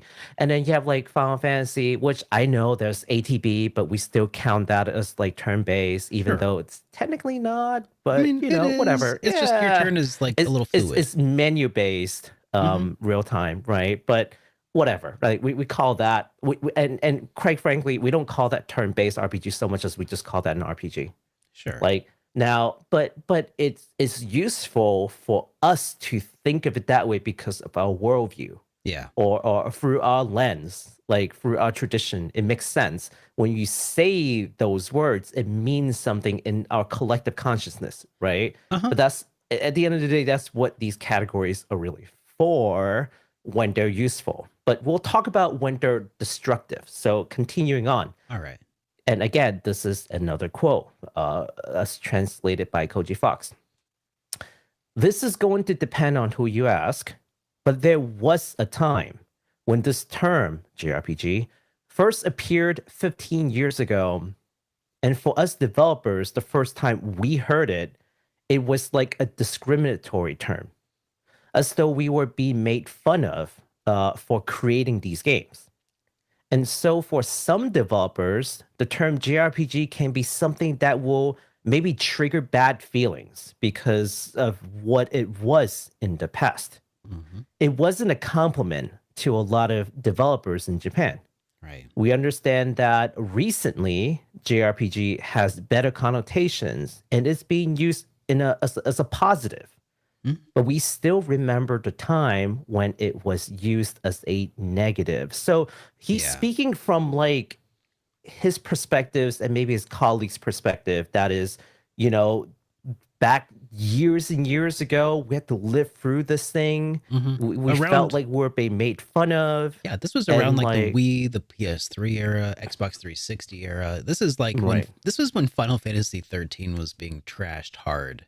I mean, was that already 15 years ago? Yeah, Wow. I know. Wow. Time flies. Time flies, yeah.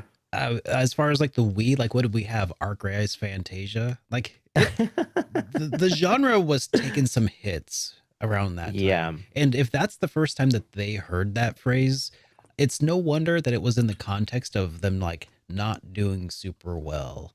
Yeah. And which is really unfortunate because I'm pretty sure that we've been using it outside of the media, casual like discussion. I'm pretty sure this has been in our vernacular players for long over than 15 years. Oh yeah, definitely. I mean, they just learned about it 15 years ago. It sounds like. Yeah, So, and they would have only heard about it through Western media, Mhm. which would probably include things like X-Play or G4 I mean, TV. look, like international communication really improved with the advent Oh, of the internet, for sure. and what's the commercialization of the internet, and so a lot of things that we talk. So Japan had for the longest time a really difficult time gauging with Western fans, Yeah, or to even still really because the understand them. language barrier. Right, right? the language barrier, just the fact that they're not in the West, right? So, but back like about 15 years ago is when they have really established like good translation channels, but and in a reverse direction, being able to get feedbacks from the West, having more understanding of what the global market looks like, right? Yeah. That was about 15 years ago. Prior to that, of course, they've released their RPGs to the West, but it's not with the same level of like data gathering sophistication that they do today. Yeah. Right. Oh yeah. Which we are makes more me interconnected than ever, which is probably why they can see now that Right. JRPG isn't meant to be a slur. At least they don't. I mean, not now, not in the context Yeah. that they're hearing about it today. Yeah. But, At least they recognize that like it has better connotation. It is being used as a negative, but they do remember the times, and for a long time it was a negative for them. So I understand the sentiment, like but we can go on. Okay. One more quote, and then we can chat a little bit. I remember seeing something 15 years ago, which was basically a definition of a JRPG what a JRPG was versus a Western RPG. And it's kind of like 5A7. And it has this type of graphics, this length of story, this compartmentalizing what we were creating into this like JRPG box. Yeah. And taking offense to that, because that's not how we were going in creating. We were going in to create an RPG, but to be compartmentalized, it felt they felt it was discriminatory. Yeah. Sorry. The last totally part understand. I missed some words. And I think that one of the Yeah. differences here is the way that they perceived its use versus the way that it was used, which is I think we like to use it as a descriptor, right? We use it to describe the game. Oh, it's like an JRPG. It has, to give you an idea of what it features. But they were kind of told the word prescriptively. Oh, this is what a JRPG does. This is what you need to do to be a JRPG. This is, so descriptive versus prescriptive. It's a very important distinction, but it can definitely change the way that you engage with a word. Oh, absolutely. Absolutely. I think that's a very, that is a great way to articulate exactly the problem of this. And I think I included that quote. And there are more quotes in the original video. Again, just please watch the original video so you can have like firsthand information as to how this thing even came about instead of just like reading a tweet, because I've seen too many of those already. So here are the facts straight. It again summarized an interviewer named Skill Up asked the question, got way more than he bargained for, and then he And then definitely Yoshi P got way more than he bargained for. exactly. And then he got into this conversation about it, which scared Skill up for a little bit because he was just going on. So he definitely has some strong feel. He, Yeah. He probably had been waiting to say this for a long time. So the feelings came out, and I appreciate Yoshi P for just like keeping it real. Yeah, and Yoshi P also, he never said like, "Oh, don't use the word JRPG." He never Nowhere. said that.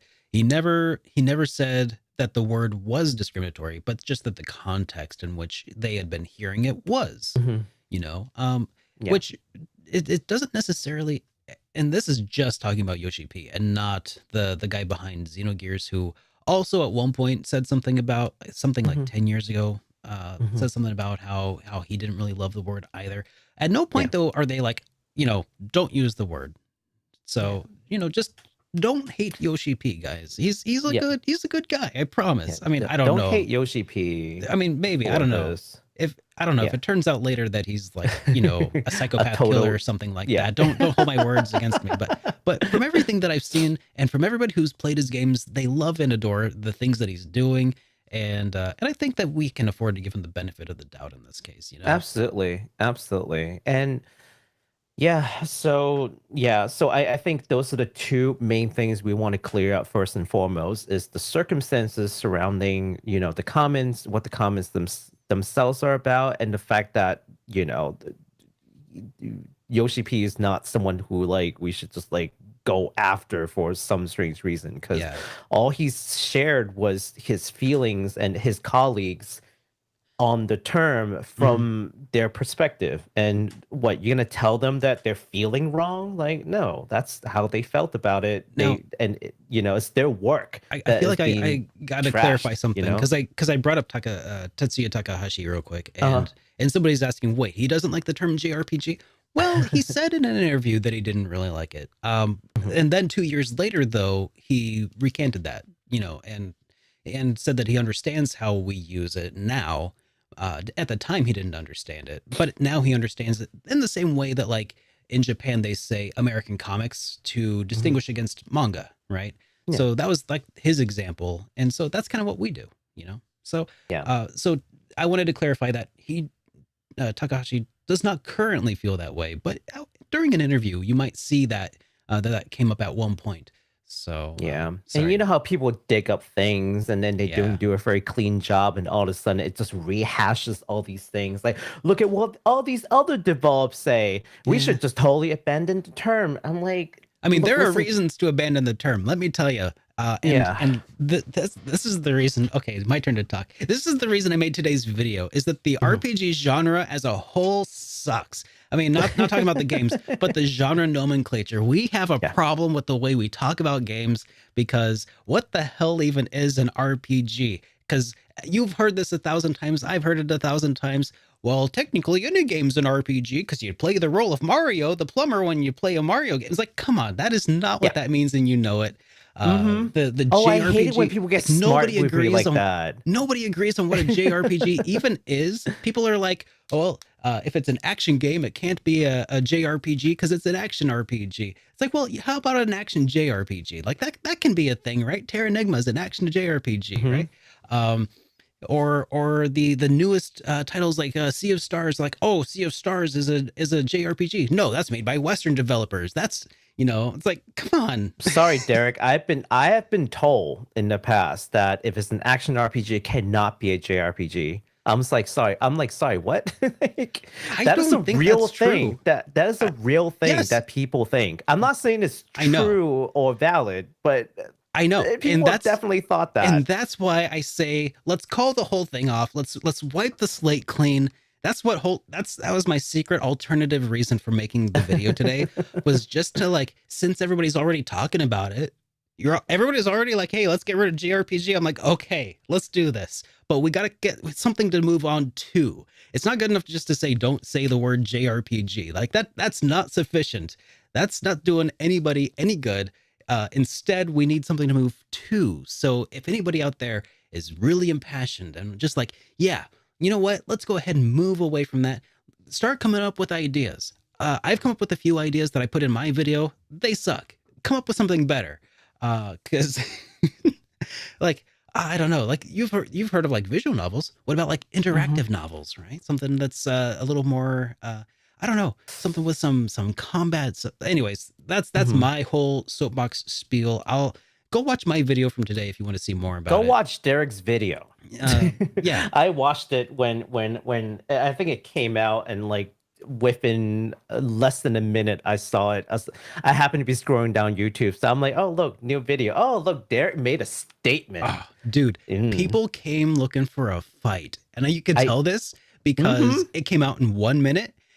In 1 minute, I had 5 comments from people. I saw. It's like, guys, come on, you're gonna at least watch the video first. Yeah, right. I'm like, dude, you haven't even had the time to watch the full video. You already commented. They're looking for a fight. They come out swinging. I saw, because I was right there, and they were all upvoting their own comments. They're all like, yes, this is my comment, and I liked it.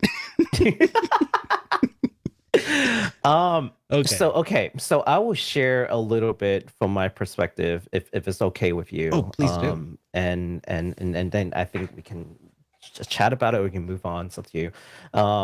But I've shared this on my stream the other day, and I almost had like an allergic reaction when I see people like pitchforking, just because like it's almost like a woke moment, like, oh, they didn't like the term, we should get rid of it. It's like, well, hold on, like they didn't say they don't like the term per se. It's just like they've had bad feelings with it. Like, have you read the whole thing? Like, they know that this is like a pretty good thing now. So I wrote this whole thing on Twitter, and then I had some conversations with people who are also very passionate RPG gamers. And one person in particular got me realizing why I cared about it, and why it cuts deep is because, and this is my personal perspective, definitely not like a majority thing. But when I was younger, like young Baku at age like 9 or 10, just moved to the States. I've been playing JRPGs since before, and of course I would have just called it RPG. Like Final Fantasy 4, 5, 6, Terra Enigma, Trials of Mana, you name it, like the golden age of RPG on the Super Nintendo, plus like a couple one on PlayStation, because that was like the new thing that just came out. And I would make friends in the States, speaking very little English at the time, and having a hard time explaining what I'm even doing or playing. And in fact, like, the games are in Japanese, which made it even more complicated to try to explain and what have you. Some kids, obviously none of the kids understood what I was playing. Those are not games that a typical kid plays in the States. But, so over time, like from elementary school to middle school and even into high school, some of the kids really came around, and they're just like, wow, this is really cool. Oh my God. Like, oh, there's an English translation for this. Oh, now I know. Like, we connected, right? And it was right around the time when like the term JRPG is really thrown into my life, right? That's how we described it, right? It's the camaraderie, right? But then there will be others who just like couldn't get with it, makes fun of it, puts it down because it's weird. Oh, you play this, that's so nerdy and lame. Kids will be kids. And so that somehow got mixed into this whole like Asianness that was part of my identity. Now it's not just my language, my culture, the foods I eat gets made fun of, right? Because they smell funny, right? You know how much people pay top dollar for Asian foods now, right? Now it's all in vogue. Now it's cool. But take it back, like back in the 90s, you want to eat kimchi in the school cafeteria, you will get like dunked on. Okay? So you will get humiliated, right? You even bring anything remotely weird into the lunchroom. I know. Now it's like, oh wow, it's very chic. Look at this. What is it? Poke that you've got there. Oh, very fancy. Yeah, no, you would have get made fun of for bringing raw tuna, like, for lunch, Oh right? yeah. Oh, your Also, mom please didn't don't bring raw cook your tuna for fish lunch. first. What's wrong with her? Yeah, Can't like, afford meat this month or something. exactly. Yeah. They'll say something, right? Yeah, So because it, well, I mean, kids are gonna find anything to pick on you for, but I'm sure it yeah, really doesn't help when you're like, you know, when they have so many things that they can like poke at, right? yeah, absolutely. So I just want to take it to its conclusion now. So as the time goes on, a lot of the things that were part of my identity, watching anime was made fun of. And now it's like you have to pay Crunchyroll. There are multiple services. People pay top dollars for these services to watch And all the confirm. newest simulcast anime. What Yeah. up, right? These games, JRPG. Now it's not a bad thing, right? Now it's positive. It's all these things. It's been Asian foods gentrified is now. in vogue, right? Yeah, right. So it's not like it's not like a isolated like item that are now revered. It's like it's Yeah. all these things. Like people watch K-drama, like Oh, there are all God, these yeah. K-pop stands. Like, yeah, take it back 15, 20 years, you get made fun of for that stuff. I know. Right. But so now that they are great and we can celebrate it and I can stand tall and proud of I withstand all this stuff. Now you're telling me you want to get rid of this? I'm like, hold on. I fought this battle like right alongside with everyone else.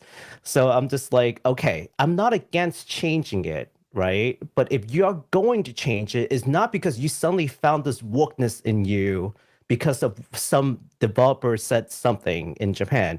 Now, their feelings are definitely like, valid, Sure. but that's that's overseas. Like judge their work for what they are, right? You should do that to begin with.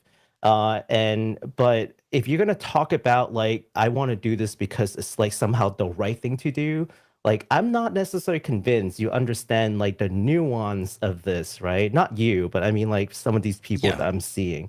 Like I don't think you understand the nuances. Like I don't think you were there when we were all like, dunked on for liking these things.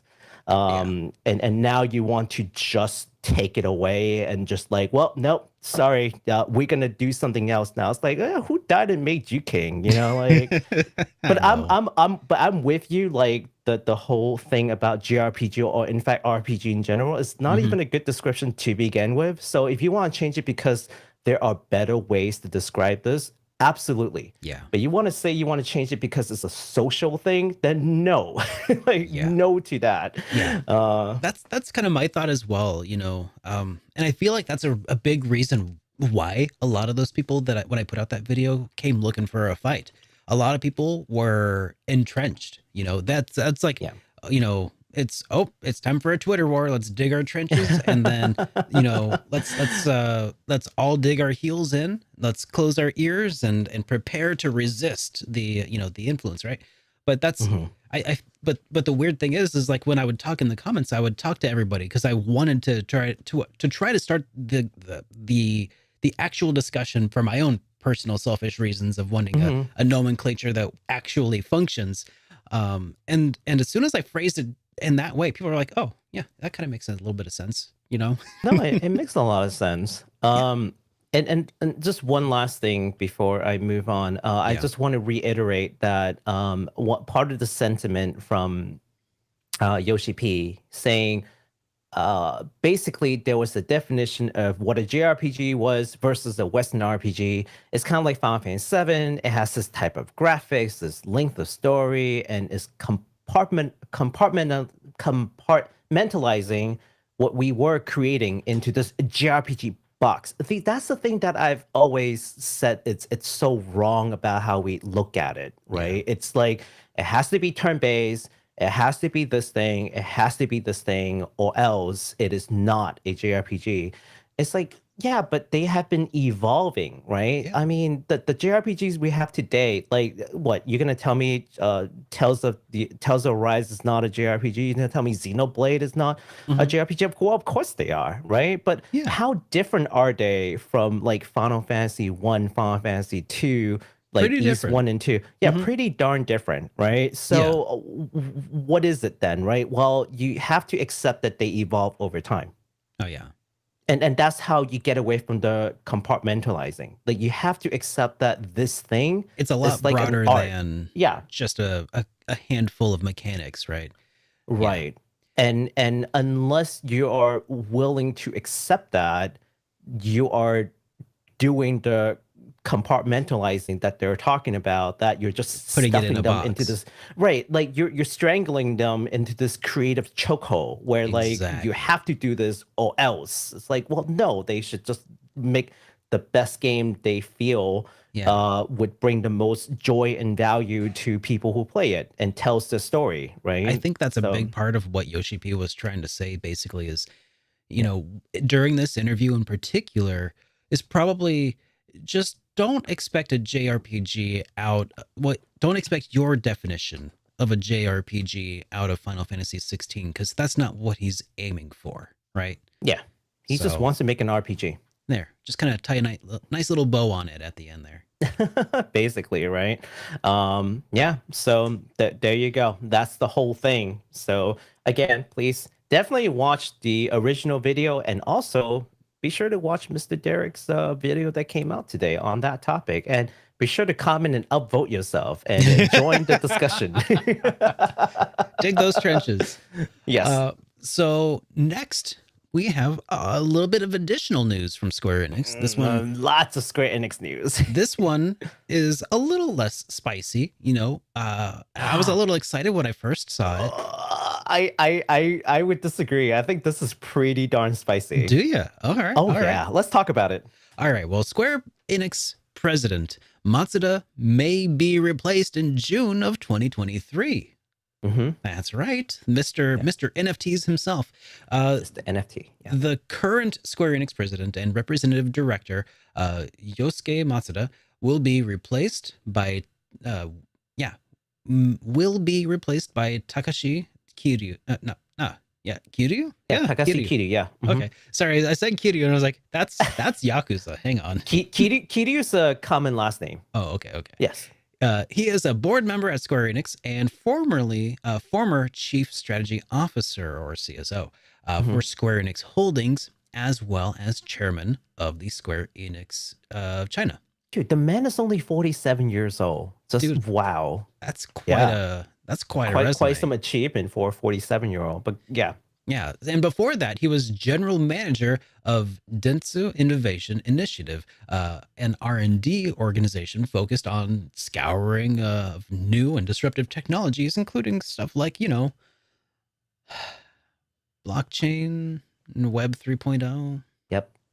There you go. We'll talk about it. We'll talk about it. All right, so this is still at the proposal stage, and will need shareholder approval. If approved, the replacement will be finalized at Square Enix's 43rd annual shareholders meeting, and is its accompanying board of directors meeting. The meetings are scheduled for June of 2023.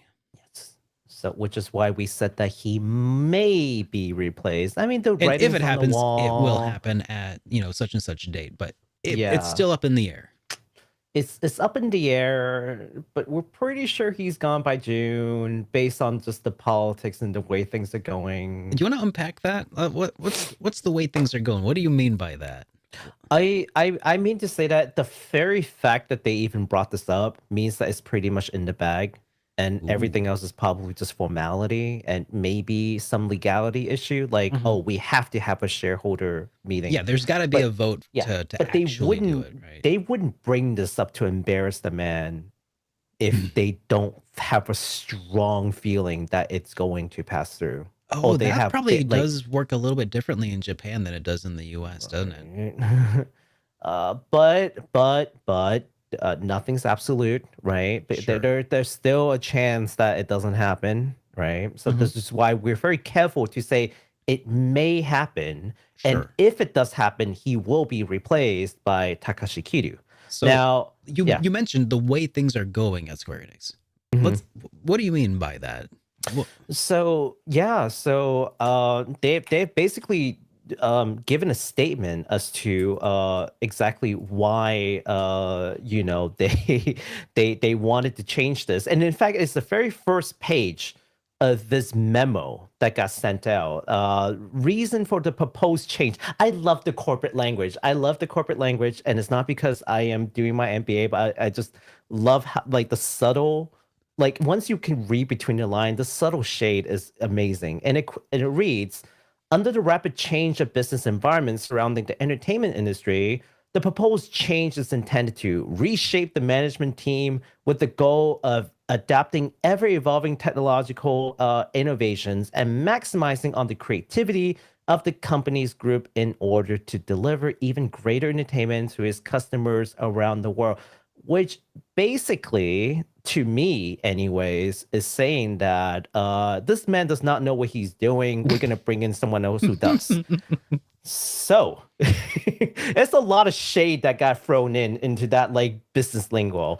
And that's kind of what I mean by, like, the way things are going, right? Because again, they wouldn't throw all these things out if they don't either A, feel strongly about it, that is the trend, and that B, the shareholders will accept it. Okay. So do this you is think, probably the general consensus of their shareholders right now and the board. do you think that it is his full speed ahead with NFTs that is, like, got him on the chopping block at this point?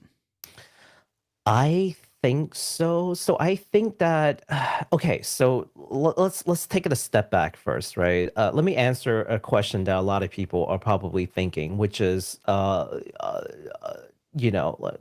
oh, they're getting a new guy in. See you later, President NFT, right? It's like, well, if what you didn't know is that Takashi Kiryu literally came from, like, a blockchain firm. Well, I mean, he worked on many other technologies, like, Sure. again, like, including Web 3.0. So there are a lot of, he does have a lot under his belt. But as he was far looking as, at all like, kinds of disruptive technologies, not just NFTs, right, not right? just blockchain or NFT for that matter. So what that really tells me is that doesn't necessarily mean that they're just gonna stop the NFT projects, but I also feel like um I think they're walking back on NFT at least somewhat. Like, I think Pumping they the want brakes to, a little.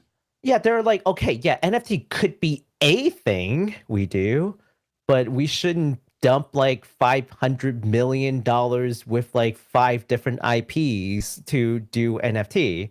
Maybe just do one, right? Like, let's not sink all of our, like, eggs into a single basket. Yeah.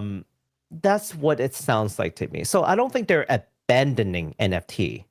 Like, if Yeah. you think this change means abandon NFT because they're getting rid of this huge proponent, I don't agree. I don't agree that's what they're doing. But are they probably pumping the brakes a bit and be like, well, hold on, you just sold like 6 companies to fund this whole thing? Like, what? Undervalue at that. Yeah, and severely undervalue.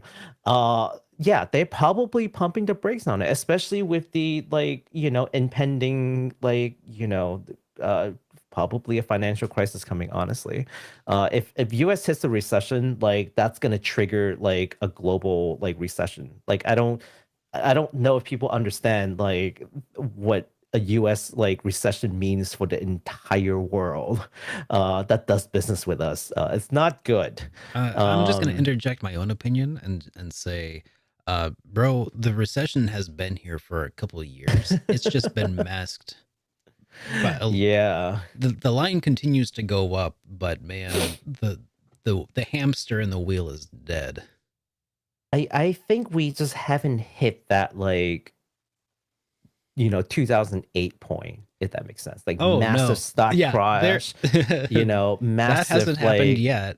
Yeah, I know what you mean. yeah, they're just waiting for that to happen. But once that does, so I think they ought to play it safe in this environment. No one should make, like, crazy, even if you can get ahead, right? Even if it means to get ahead, I don't think anyone should make these crazy, like, investments, like, so we'll see.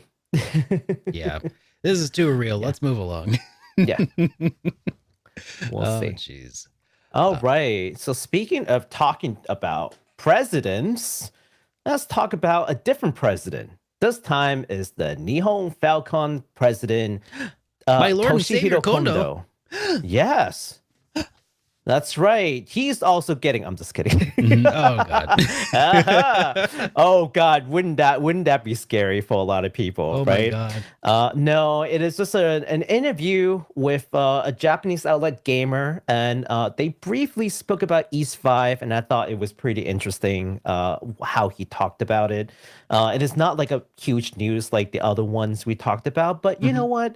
It's encouraging that at least it's crossed their mind to talk about East 5. Now, for those who are uninitiated about East games in general, East 5 is kind of like the unspoken game that and whenever a new person comes and asks us like, oh, like I see all these games, like are all the games available on modern consoles? Like, yeah, no, one of them is not there.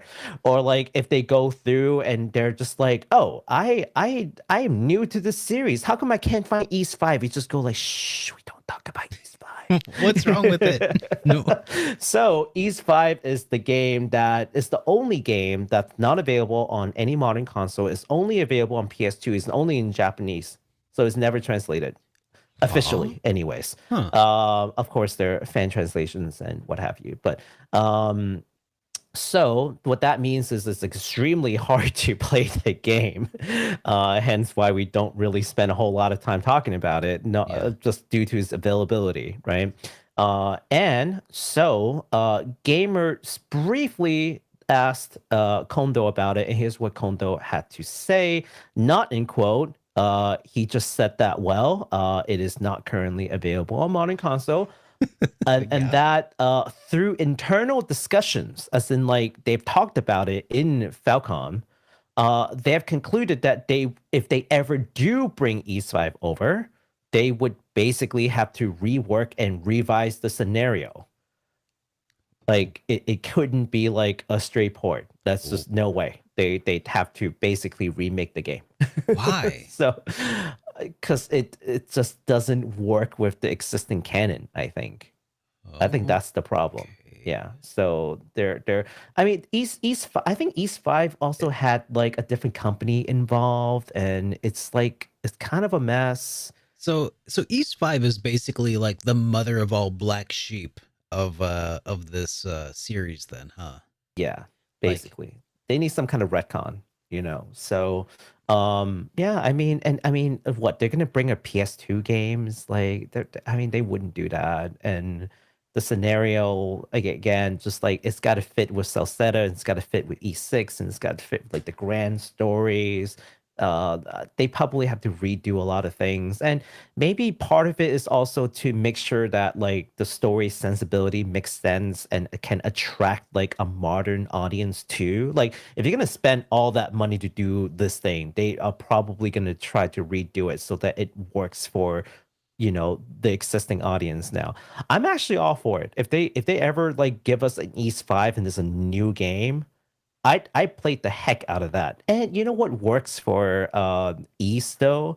Every story is more or less self-contained. I mean, yes, you do have some stuff that carries over sometimes, some characters you've met along the way that makes the comeback. Looking at you, Dogi, yeah.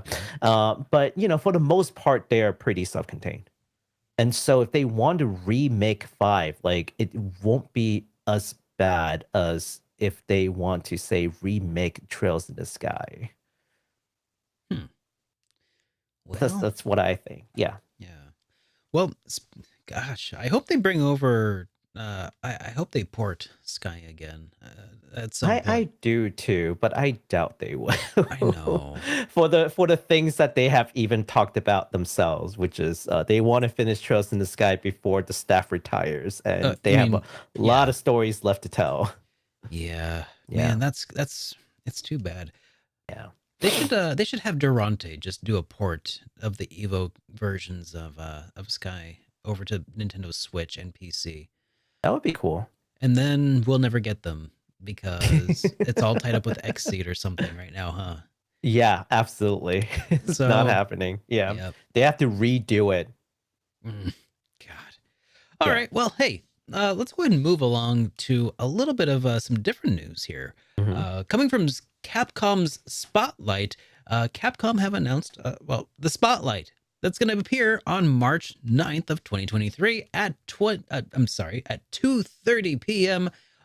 Pacific time or 5:30 p.m. Eastern time with a pre-show 20 minutes earlier at about 2:10 Pacific time or 5:10, Eastern. It Yes. noted 5 specific titles that will appear. Mhm. One of which is Exoprimal. The other is Ghost Trick. There's also the Mega Man Battle Network Legacy Collection. That's probably going to be what a lot of people here are curious Oh about. yeah. A lot of people also probably interested in Monster Hunter Rise Sunbreak, Mhm. and then Resident Evil 4. And then also what they didn't mention is Breath of Fire, which is probably not going to be there. Yeah. But hopefully, God, we could hope and pray. Wouldn't it be Fingers crazy? crossed, man. Wouldn't it be crazy if This they would be just... the event if that poll actually that we all went and Mhm. brigaded, if we're being honest, Mhm. if that feeler that they sent out a while back had any effect at all, this might be one of those times that you first hear about, if they had something. But anyways, they noted that these would be what appeared, these 5 things. Go in expecting just those things. Mhm. If there's anything extra, then I mean that would be pretty dang cool, but don't Let hold me your ask you breath. this: would you tear up if that became like a thing, like right at the very end? There was this type of There's a Breath few of Fire moments when it's announcement. okay for a man to cry.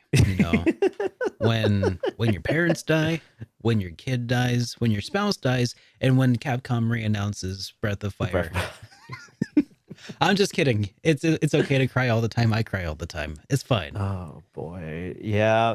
Because I look, it could be absolutely nothing. This is yeah. not news, by the way, for people. Like I just want to let you know that let y'all know that we're not hinting that that's going to be a thing that happens. We're just saying if it I'm does just happen. praying and hoping. Yeah. Oh, when your dog dies, thank you 10,000 noodles. That's oh my god. Trust me, that wrecked me for a couple months. Yeah. To be My honest. dog passed away when I was in college, and it was very upsetting for me, and it still upsets me today. But yeah, so 5 games, pretty cool. I know no one here probably cares about Exoprimal. Ghost Trick. Do you remember Ghost Trick? I have it on DS. I think I remember we talked about the remake or remaster that was announced. Yeah, I think remake. Yeah. Yeah. So that's probably what they're talking about. I think a lot of people are very interested in Ghost Trick. It's kind of like a puzzle game, so it's kind of cool. And it like relied on like physics based puzzles and stuff. That was kind of interesting. Like you click on a thing, you use your ghost power, you click on that thing, you interact with it, but everything you interact with, like, kills a little bit at a time before the thing that you're trying to prevent. So you have to like figure it out how to do all these things before it's too late to save someone. Yeah. I think it's pretty cool. Yeah, Mega Man Battle Network Legacy Collection, absolutely something that I've already seen so many people in our viewership who are like big fans of Monster Hunter Rise Sunbreak, and that personally for me, Resident Evil 4 remake, I definitely involved. But imagine after all these 5 games, they talk about Breath of Fire. It's like, and now special announcement. My God, dude. Don't get my hopes up. Don't do me like this, because legitimately, Breath of Fire is one of those games that has such a special spot in my heart. Not only as like a fan of RPGs, but like as a content creator, it was the very first series that I did like a series retrospective on, where I went through 1, 2, 3, 4, and 5. Even today, even though they are trash tier YouTube content, they still have like some of my most viewed videos. You mean classics? They're classics. Yes. Yeah. Yes. They could use a little refurbishment, but I think that's one of the game series that I covered that brought in a lot of my most loyal viewers at this point. And because they were the ones that blew up the earliest on. Like I was like a nobody, and I was like putting out these videos talking about Breath of Fire, and like some of them got like thousands of views, which was like, you know, now it's like I put out a video, I might get a few thousand views, but like back then when I have like 500 subscribers and I get like It's hard, 2,000 views, man. it's like, oh my god. It's hard. And even now they're like over hundreds of thousands each, and it's like, my god. So And super special spot in also- my heart, and man, those games, especially 3, is still my favorite. It's just so good. Also, if you're one of those loyal fans, definitely write something in the comment just to let us know, like, hey, I was there for those videos, just so we can recognize you. Man, Breath of Fire 3 was one of the first games that I ever got that actually had like the original Japanese, like actual art inside. You open it up and it's these anime characters with the blue hair. Oh my god, the blue hair. Remember when every anime character had blue hair? Right. Oh, yeah, for whatever reason. It's got to be some kind of like color constraint thing. Maybe, but man, I loved it. I loved it so much. I was like, oh my god, blue hair. I wanted blue hair because of all of the various Ryus out there. Oh my god, Except I've for- had a phase when I wanted blue hair too. Dude, is it too late? Is 36 too late to do blue hair? No, it's not. I mean, you work from home, it's fine. I don't work from home. Oh, I mean, well, I don't interface with customers except for when I'm then providing that's trainings. That's all but, that matters. Yeah. No actually, one's gonna. I actually do make videos for work where I appear on camera, so maybe I shouldn't. Oh, okay. Yeah, maybe you shouldn't. Dang it! Oh. Maybe when I turn Sorry. 40, I'll treat myself. Yeah, just get a new job and just for the Guys. blue hair. Hey, everybody! New Patreon special goal. If we hit my go full time goal, Super Derek gets blue hair full time. Oh my Full god, time blue hair. dude! I swear to God, if I go full time on YouTube within a year, heck, make it 2 years. If I go full time on YouTube within 2 years, permanently blue hair, Super Derek from now on. Oh my god. I'll even do the beard. Wait, hold on. So is there no HD like collection for Breath of Fire yet? No. The closest thing we got was a port of Breath of Fire 3 to PlayStation Portable, which that ain't HD, but it is at least widescreen. Come on, Capcom. That's a lot of money. They're just leaving so much money on the table. Dude, Capcom, you've seen what we've done with like what is it? Legend of Dragoon. Oh yeah. And it's definitely like a less What did notable. we do with Legend of Dragoon? We supported it. We bought it. Yes, Yeah. we supported it, and Yeah, we made we- yeah. And then we got very upset that Sony didn't like fix anything. And on then the they thing, fixed in it. fact. Yeah, and so I mean, they fixed they- it, right? They fixed it. did they? I think they did. I don't know if they did, but they should have fixed it before release. Is kind of the point, but Yeah. then they didn't. I mean, Capcom has to have seen what we've done for like Yes, Square they did Enix fix it. games. That's right. They did put out a patch, and it Okay. fixed it. All of the issues that like the dragon transformations, all the magic and stuff. It works very now. nice. Okay. But they had to release a patch on it. Yeah. Shame on them. Yeah. The future but is being okay. patched. Yeah, they've seen the Square Enix like games like Chrono Trigger. They release it, we buy it. Tactics Ogre, they release it, we buy it. So Capcom, come on, get with the program. Like I know, I love all the new work that y'all are doing. Mhm. You're leaving a lot of money on the table that are pretty easy picking. Maybe they're just saving it for the rainy days. You know, like when a Street Fighter didn't do so hot, they're like, okay, time to bring out the. They're doing the Square Enix approach of how to re-release Chrono Trigger. They're like, we'll do it when we need an extra, need it when we really can't afford to take out the next bank loan for an NFT. We'll really. Yeah, boy.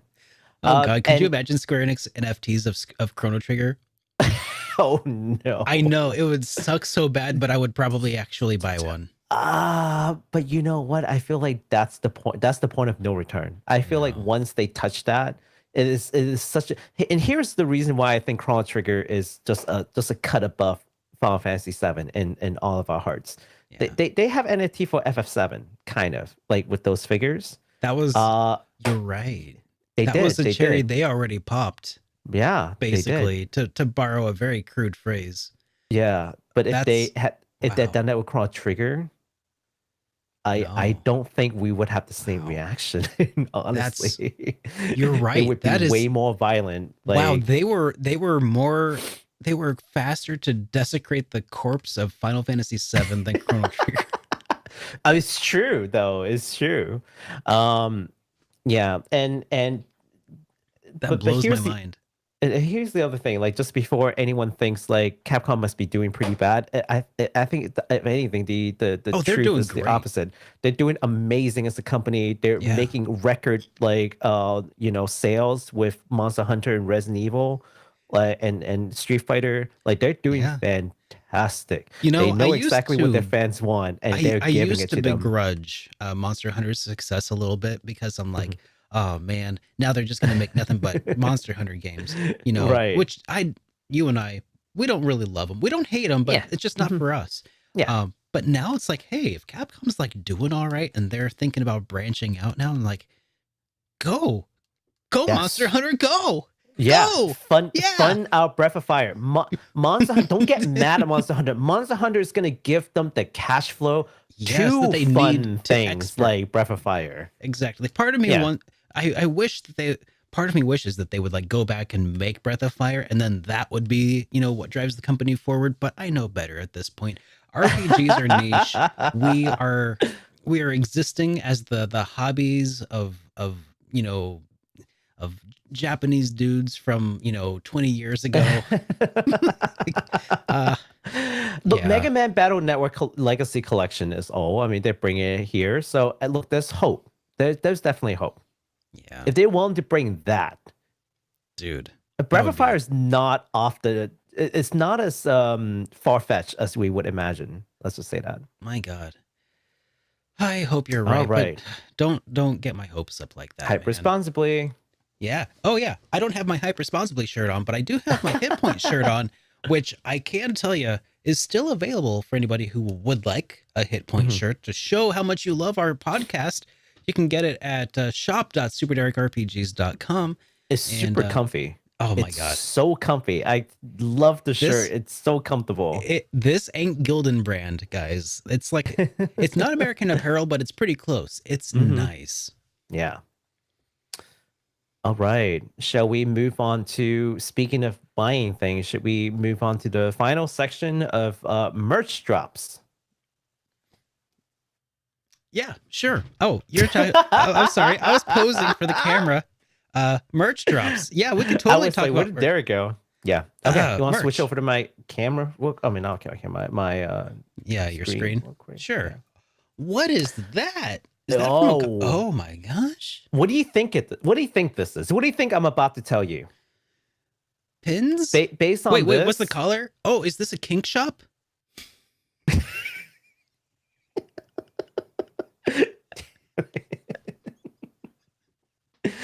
It's not, but you can always use it that way. Could be. Anyways, let me Could speak be. to all the non-freaks in the room. Hello, non-freaks.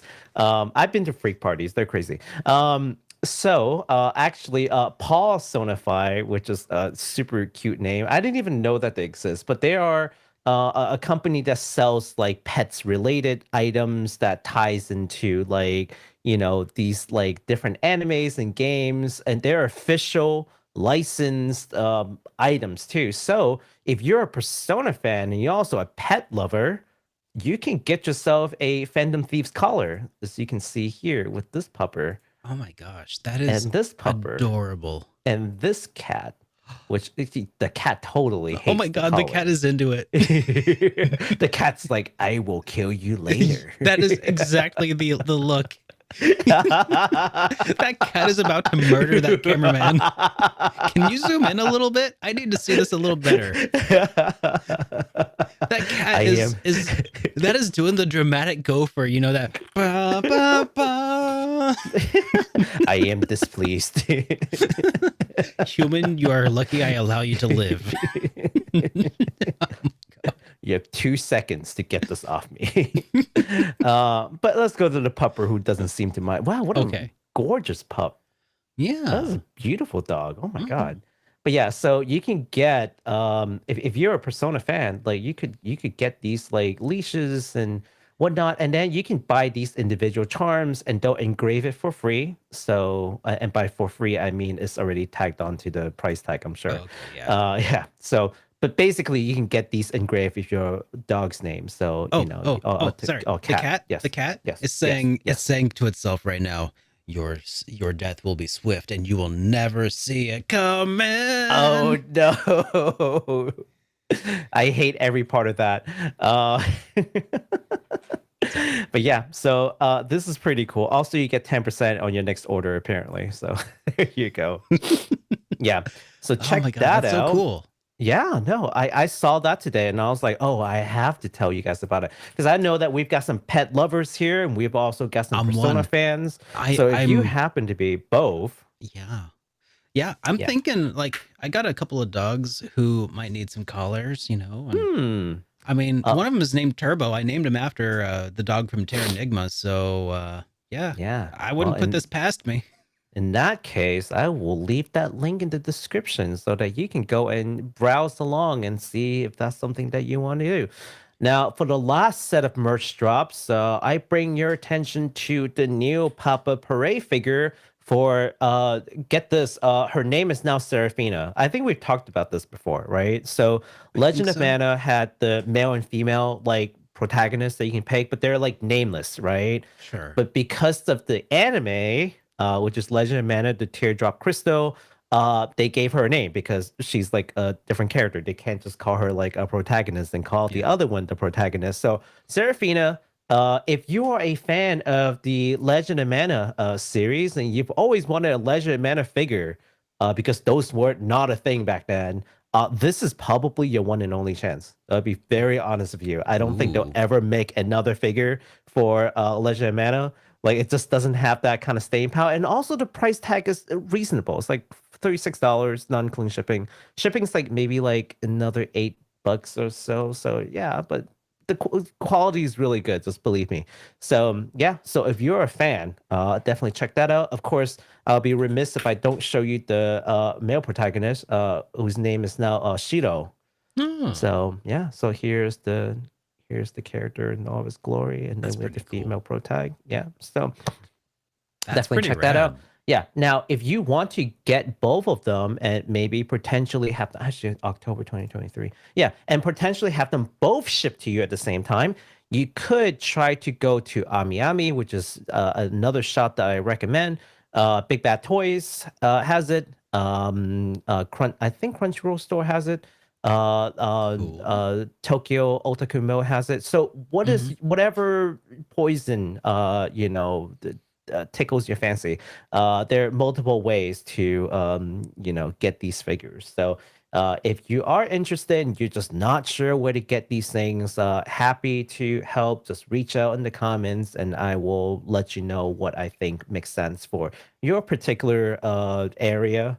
If you live in Canada, my answer might be a little different. If you live in the States, my answer would maybe be a little different. But yeah, we can definitely talk about it if you need some help getting these. But I know there are lots of Trials of Mana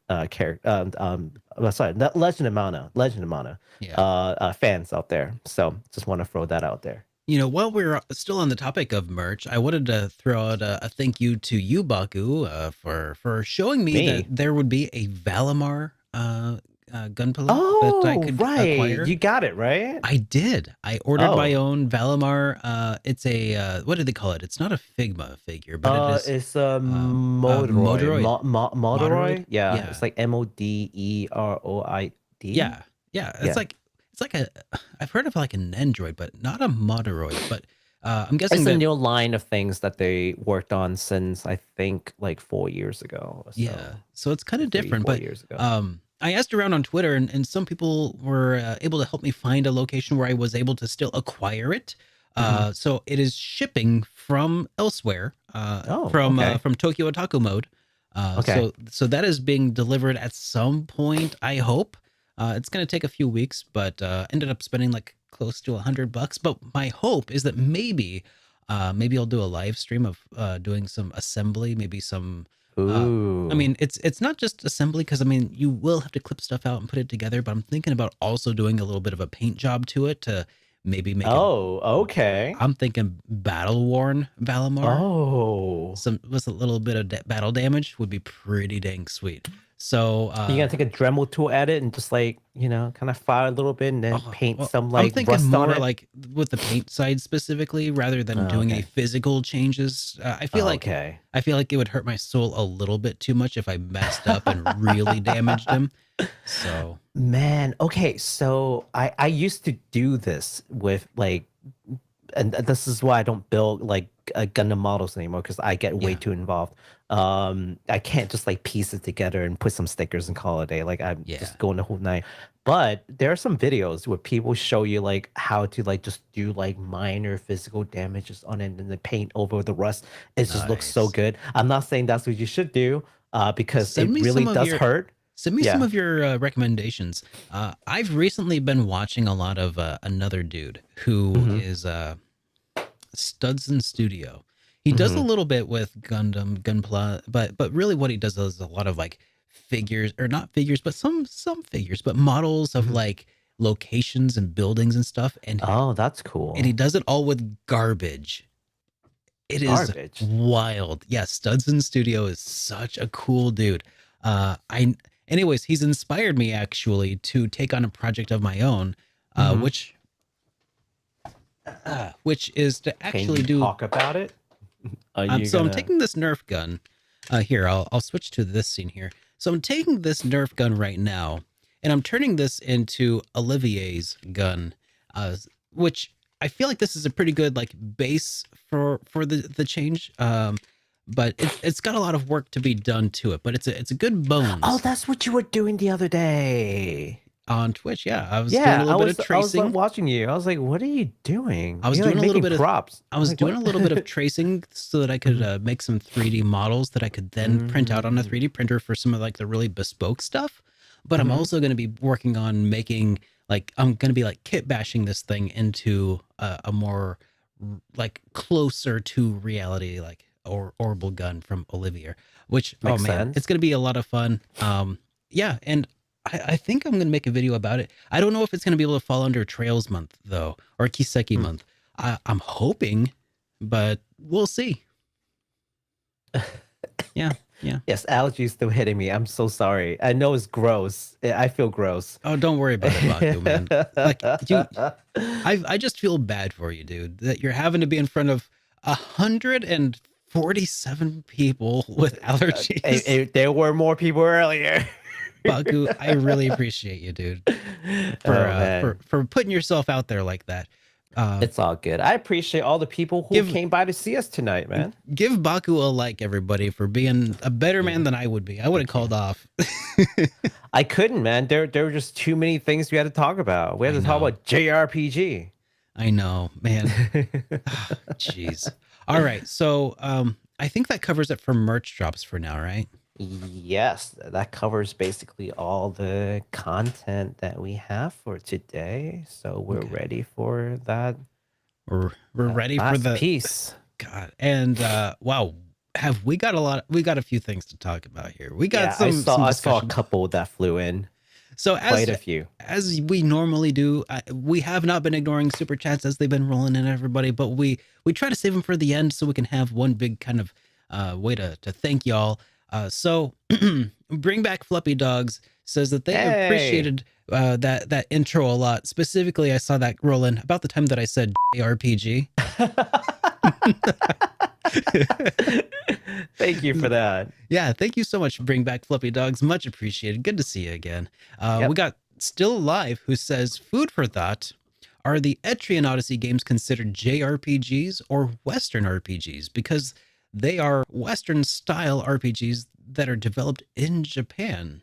Mm-hmm. I mean, so the first person dungeon crawler genre of games is what I would probably refer to them first and foremost as first person dungeon crawler. But if I were to try to like do some sort of taxonomy here, I would probably have classified them as some sort of like marriage between the two. You know, it feel like the art style feels very much in the Japanese style RPG approach, but it's definitely taking a very, very like early computer RPG style. You know, the first person dungeon crawlers from back in those days, talking about games like God, was it Wizardry that had that? So yeah, it's taxonomically tough to put it into a specific box, which kind of comes at the whole thing of what we were talking about earlier.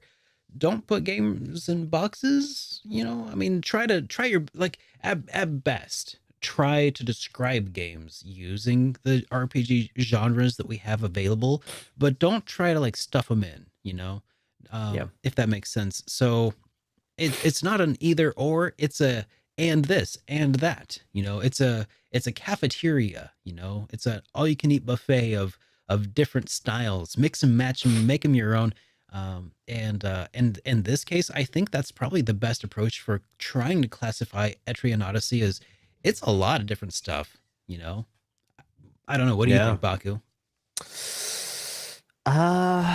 You know, I've always said that for me, it is the JRPG could just mean two things, and they're equally valid. It's either it is a game that's made in Japan by a Japanese studio, which carries certain connotations because these are the people who has certain cultures and they bring their cultural ideas into their games, which is the reason why there is like a certain feel to them, right? The art, for example, the aesthetics, uh, or in made in the tradition of JRPGs. So like in what is it called?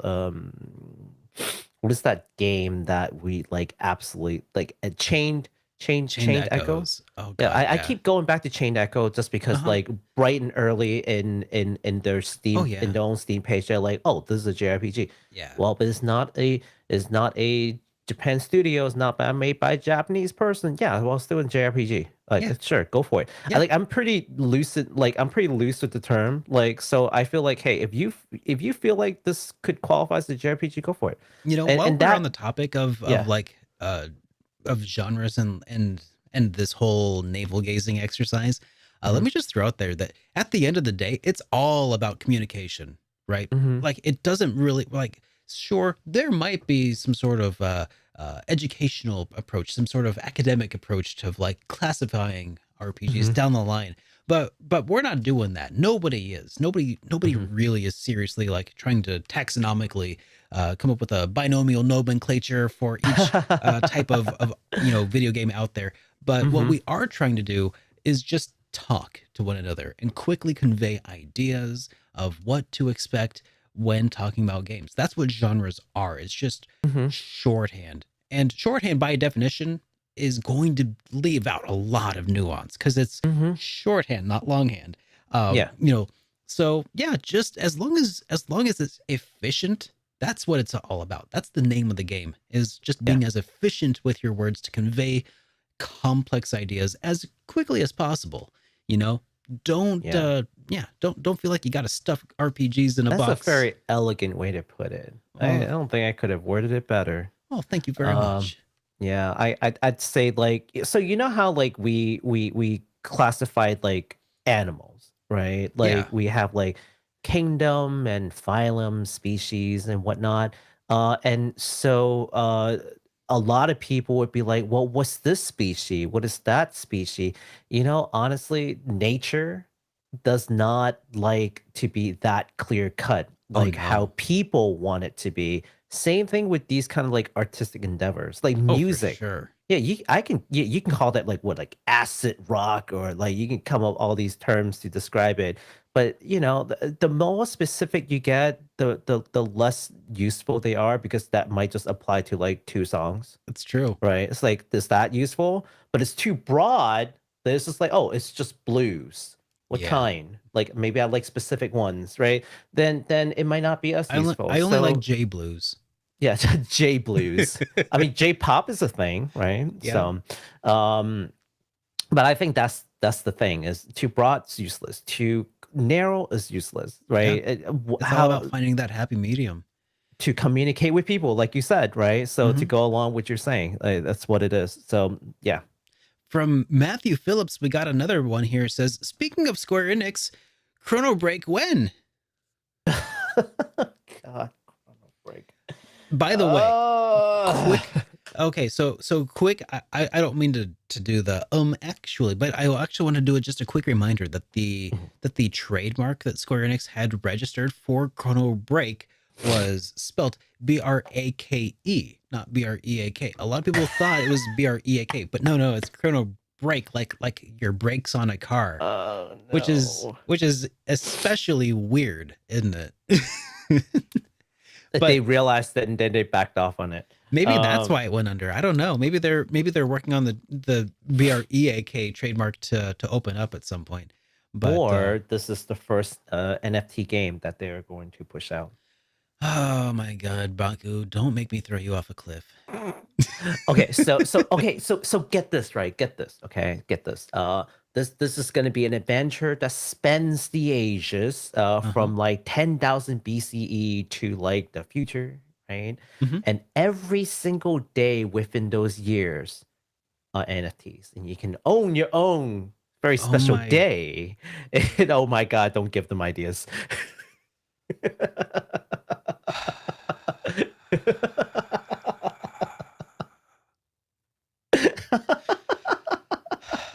What a great way to raise fun, am I right?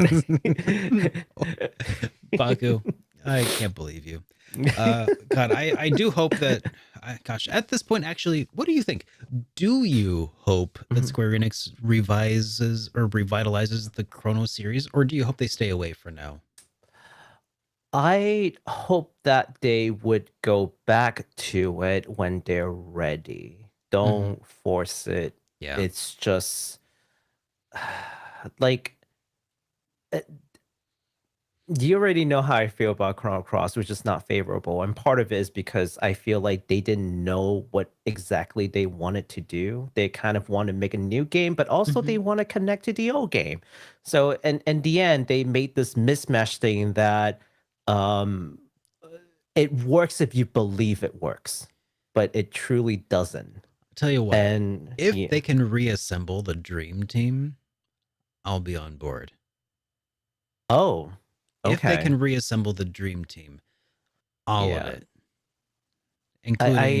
including Sakaguchi. And here's the other thing that I worry about, like a new Chrono game, is that because it's so revered, they're going to put a lot of pressure on it, and it's going to fail because everybody will expect way too much.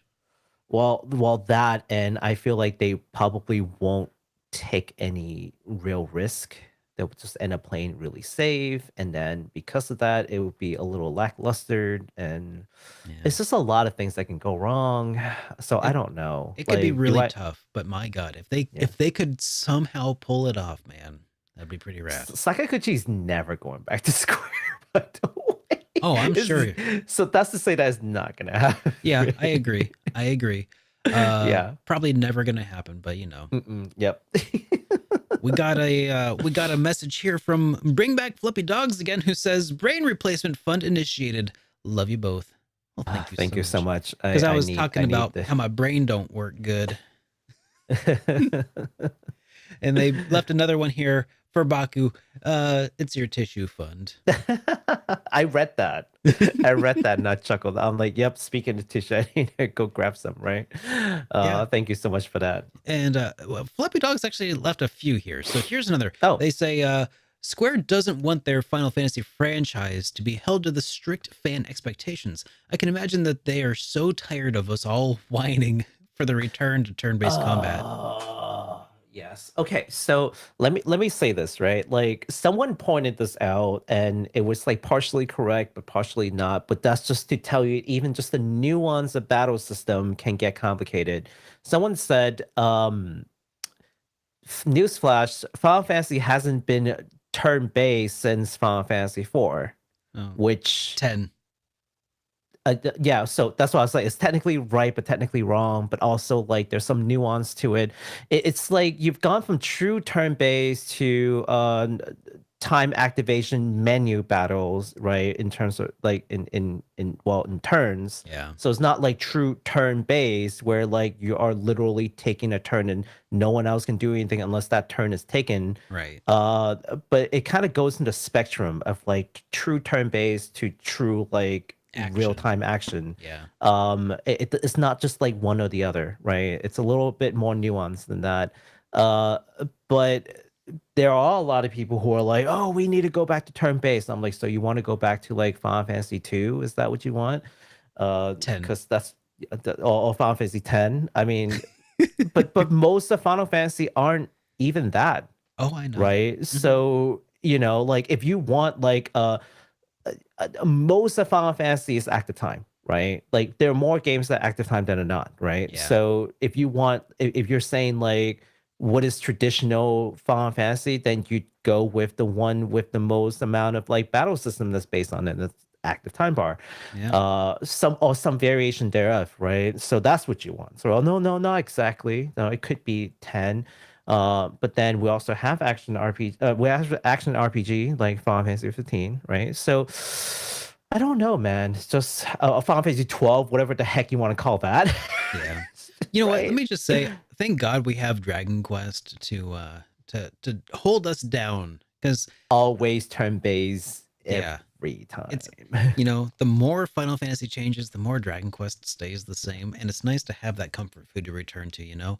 But yeah, I imagine having fans whining about, you know, its departure from turn-based, and trust me, I'm one of them, but that would get so annoying after a while.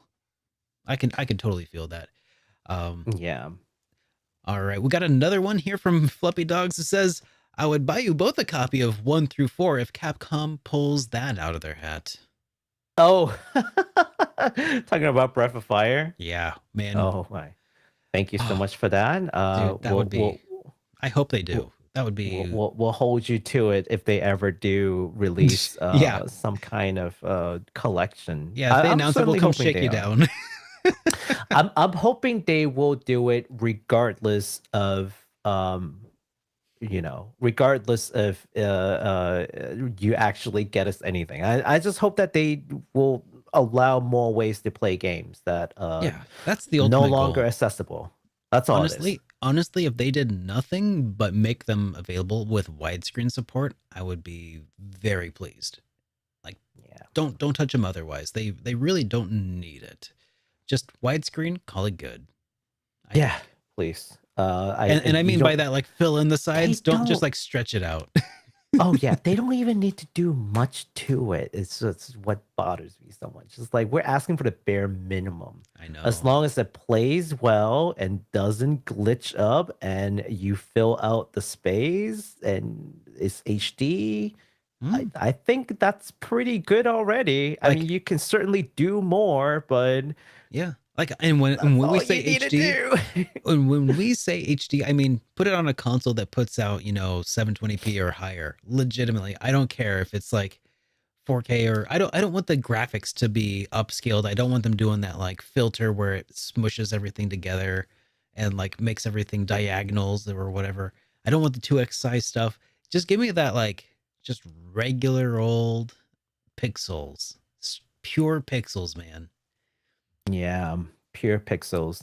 I'm seeing a lot of conversations about the whole turn-based thing. You see, it's nuanced, right? I know. told you. Mhm. Okay, also, just to throw in wrench to all the people who are talking right now, there is the regular active time bar command mode, Uh-huh. which is to say that time does not wait while you're choosing So command. there's active and wait. Yeah. And then there's wait mode where your time bar fills and no one gets to do anything, not even the enemies. That's And how I play. You can move around the menu, and as soon as you pick a thing, the time continues again. Yeah, Like, what do I you call love it. that? Again, very nuanced. Just like it's not one or the other. Believe me, we've looked into this extensively Ah, to I form love an it. opinion. It's not that easy. Yep. But that's okay. We don't need to always like define it. Just But I this is do what hope. it is. You know, I do like, hope though that Square okay. Enix does throw us a bone every once in a while. Mhm. Us people who would prefer the menu based combat. That would be nice. Anyways, we got another one. says Grandia got the HD treatment, so why not Breath of Fire 1 through 4? Well, Grandia got a HD treatment from Gung Ho Games, who did not create those games. They just kind of bought the rights to it, and then also Lunar series, but then they continued to like kind of forget the fact that they own those. I don't know what Oh, Turbo. Hey. I don't know what Gung Ho is doing at this point, but I hope they're doing something, because they're sitting on a lot of really good IPs that are just going to waste at this point. Man, I don't know what they're doing. Like, the fact that they did Grandia gave a lot of fans a lot of hope. Mm-hmm. The fact that they're willing to revisit something that people asked for it, sure, but definitely not like a large amount of people. By, in the grand scheme of things, a lot of RPG fans, but even then, it's not like all RPG fans are asking for a Grandia HD, but yet they did it. Yeah. And it did well. Like, it sold. And fans were just rejoicing it all over. Yeah. Lunar could be next. And I mean, Capcom is doing the Mega Man Battle Network collection even now. Like, it was probably a flip of a coin if they were doing that or Breath of Fire. Only difference is, I guess, that Mega Man is still somewhat of an active IP. So hopefully, and remember, what is it? Monster Hunter Story is turn-based. They have they're actively creating turn-based RPGs. So it's a possibility. You know what I'm saying? And I hope that it does come through. We'll see. Yeah. And then we got one from Peter Rebel, who says, "Do it. Blue hair is the best." I think that was for you, Baku. Blue hair. No, Blue I think that was for you. Okay, so that we can Patreon, and it's too late for me. I can't blue hair. I have to face clans all the time. This is just not happening. Yeah. But you, sir, Mr. Derek, my gosh, I hope for you. It would be, I think Amy has once told me that she's my wife, by the way. If anybody doesn't know, my wife has told me that my complexion is not suited for blue hair. But you know what? Just for y'all, wrong. Just for y'all, I will. Gosh, should I commit to this? What are you about to say? Something like, if you hit like 100K subscriber, you'll dye your hair blue? Oh, I don't know. Maybe. I was just gonna do it. Honestly, I was gonna say I'll just dye my hair blue, but I think that there's some logistics that are keeping that from actually being feasible when I have a full-time job. Okay. How about this? You don't dye your hair, but you get one of those like temporary hair dye that you can wash off. Completely off. Yeah. And then my hair is just green for a while afterwards. I can do that. Sure. Tell you what, when I'm done with the current video project that I'm doing for my real world job, when I'm done with that, then yeah, I'll do it. The temporary you can just job. do it for a stream or two. It's fine. Yeah, that'd be good. All right. Well, thank you everybody for hanging out with us tonight. It has been a pleasure to stream for you all. If you enjoyed today's episode, and if you appreciate Baku and his willingness to come forward despite his allergies plaguing him, then please be sure to give this video a like or subscribe. I mean, it really does make a huge help. It makes a huge difference. And on whatever platform it is that you're currently enjoying the show on, whether that be through Apple Podcasts or Spotify or wherever you are. But anyways, I hope you enjoyed today's episode, and I guess we'll see you all in the next one. But Baku, in the meantime, have you got any closing thoughts that you'd like to leave with the people? Come hang out with Derek and myself and watch us play Like a Dragon. Which one? You'll have to find out. All right. Take care, everybody. Goodbye.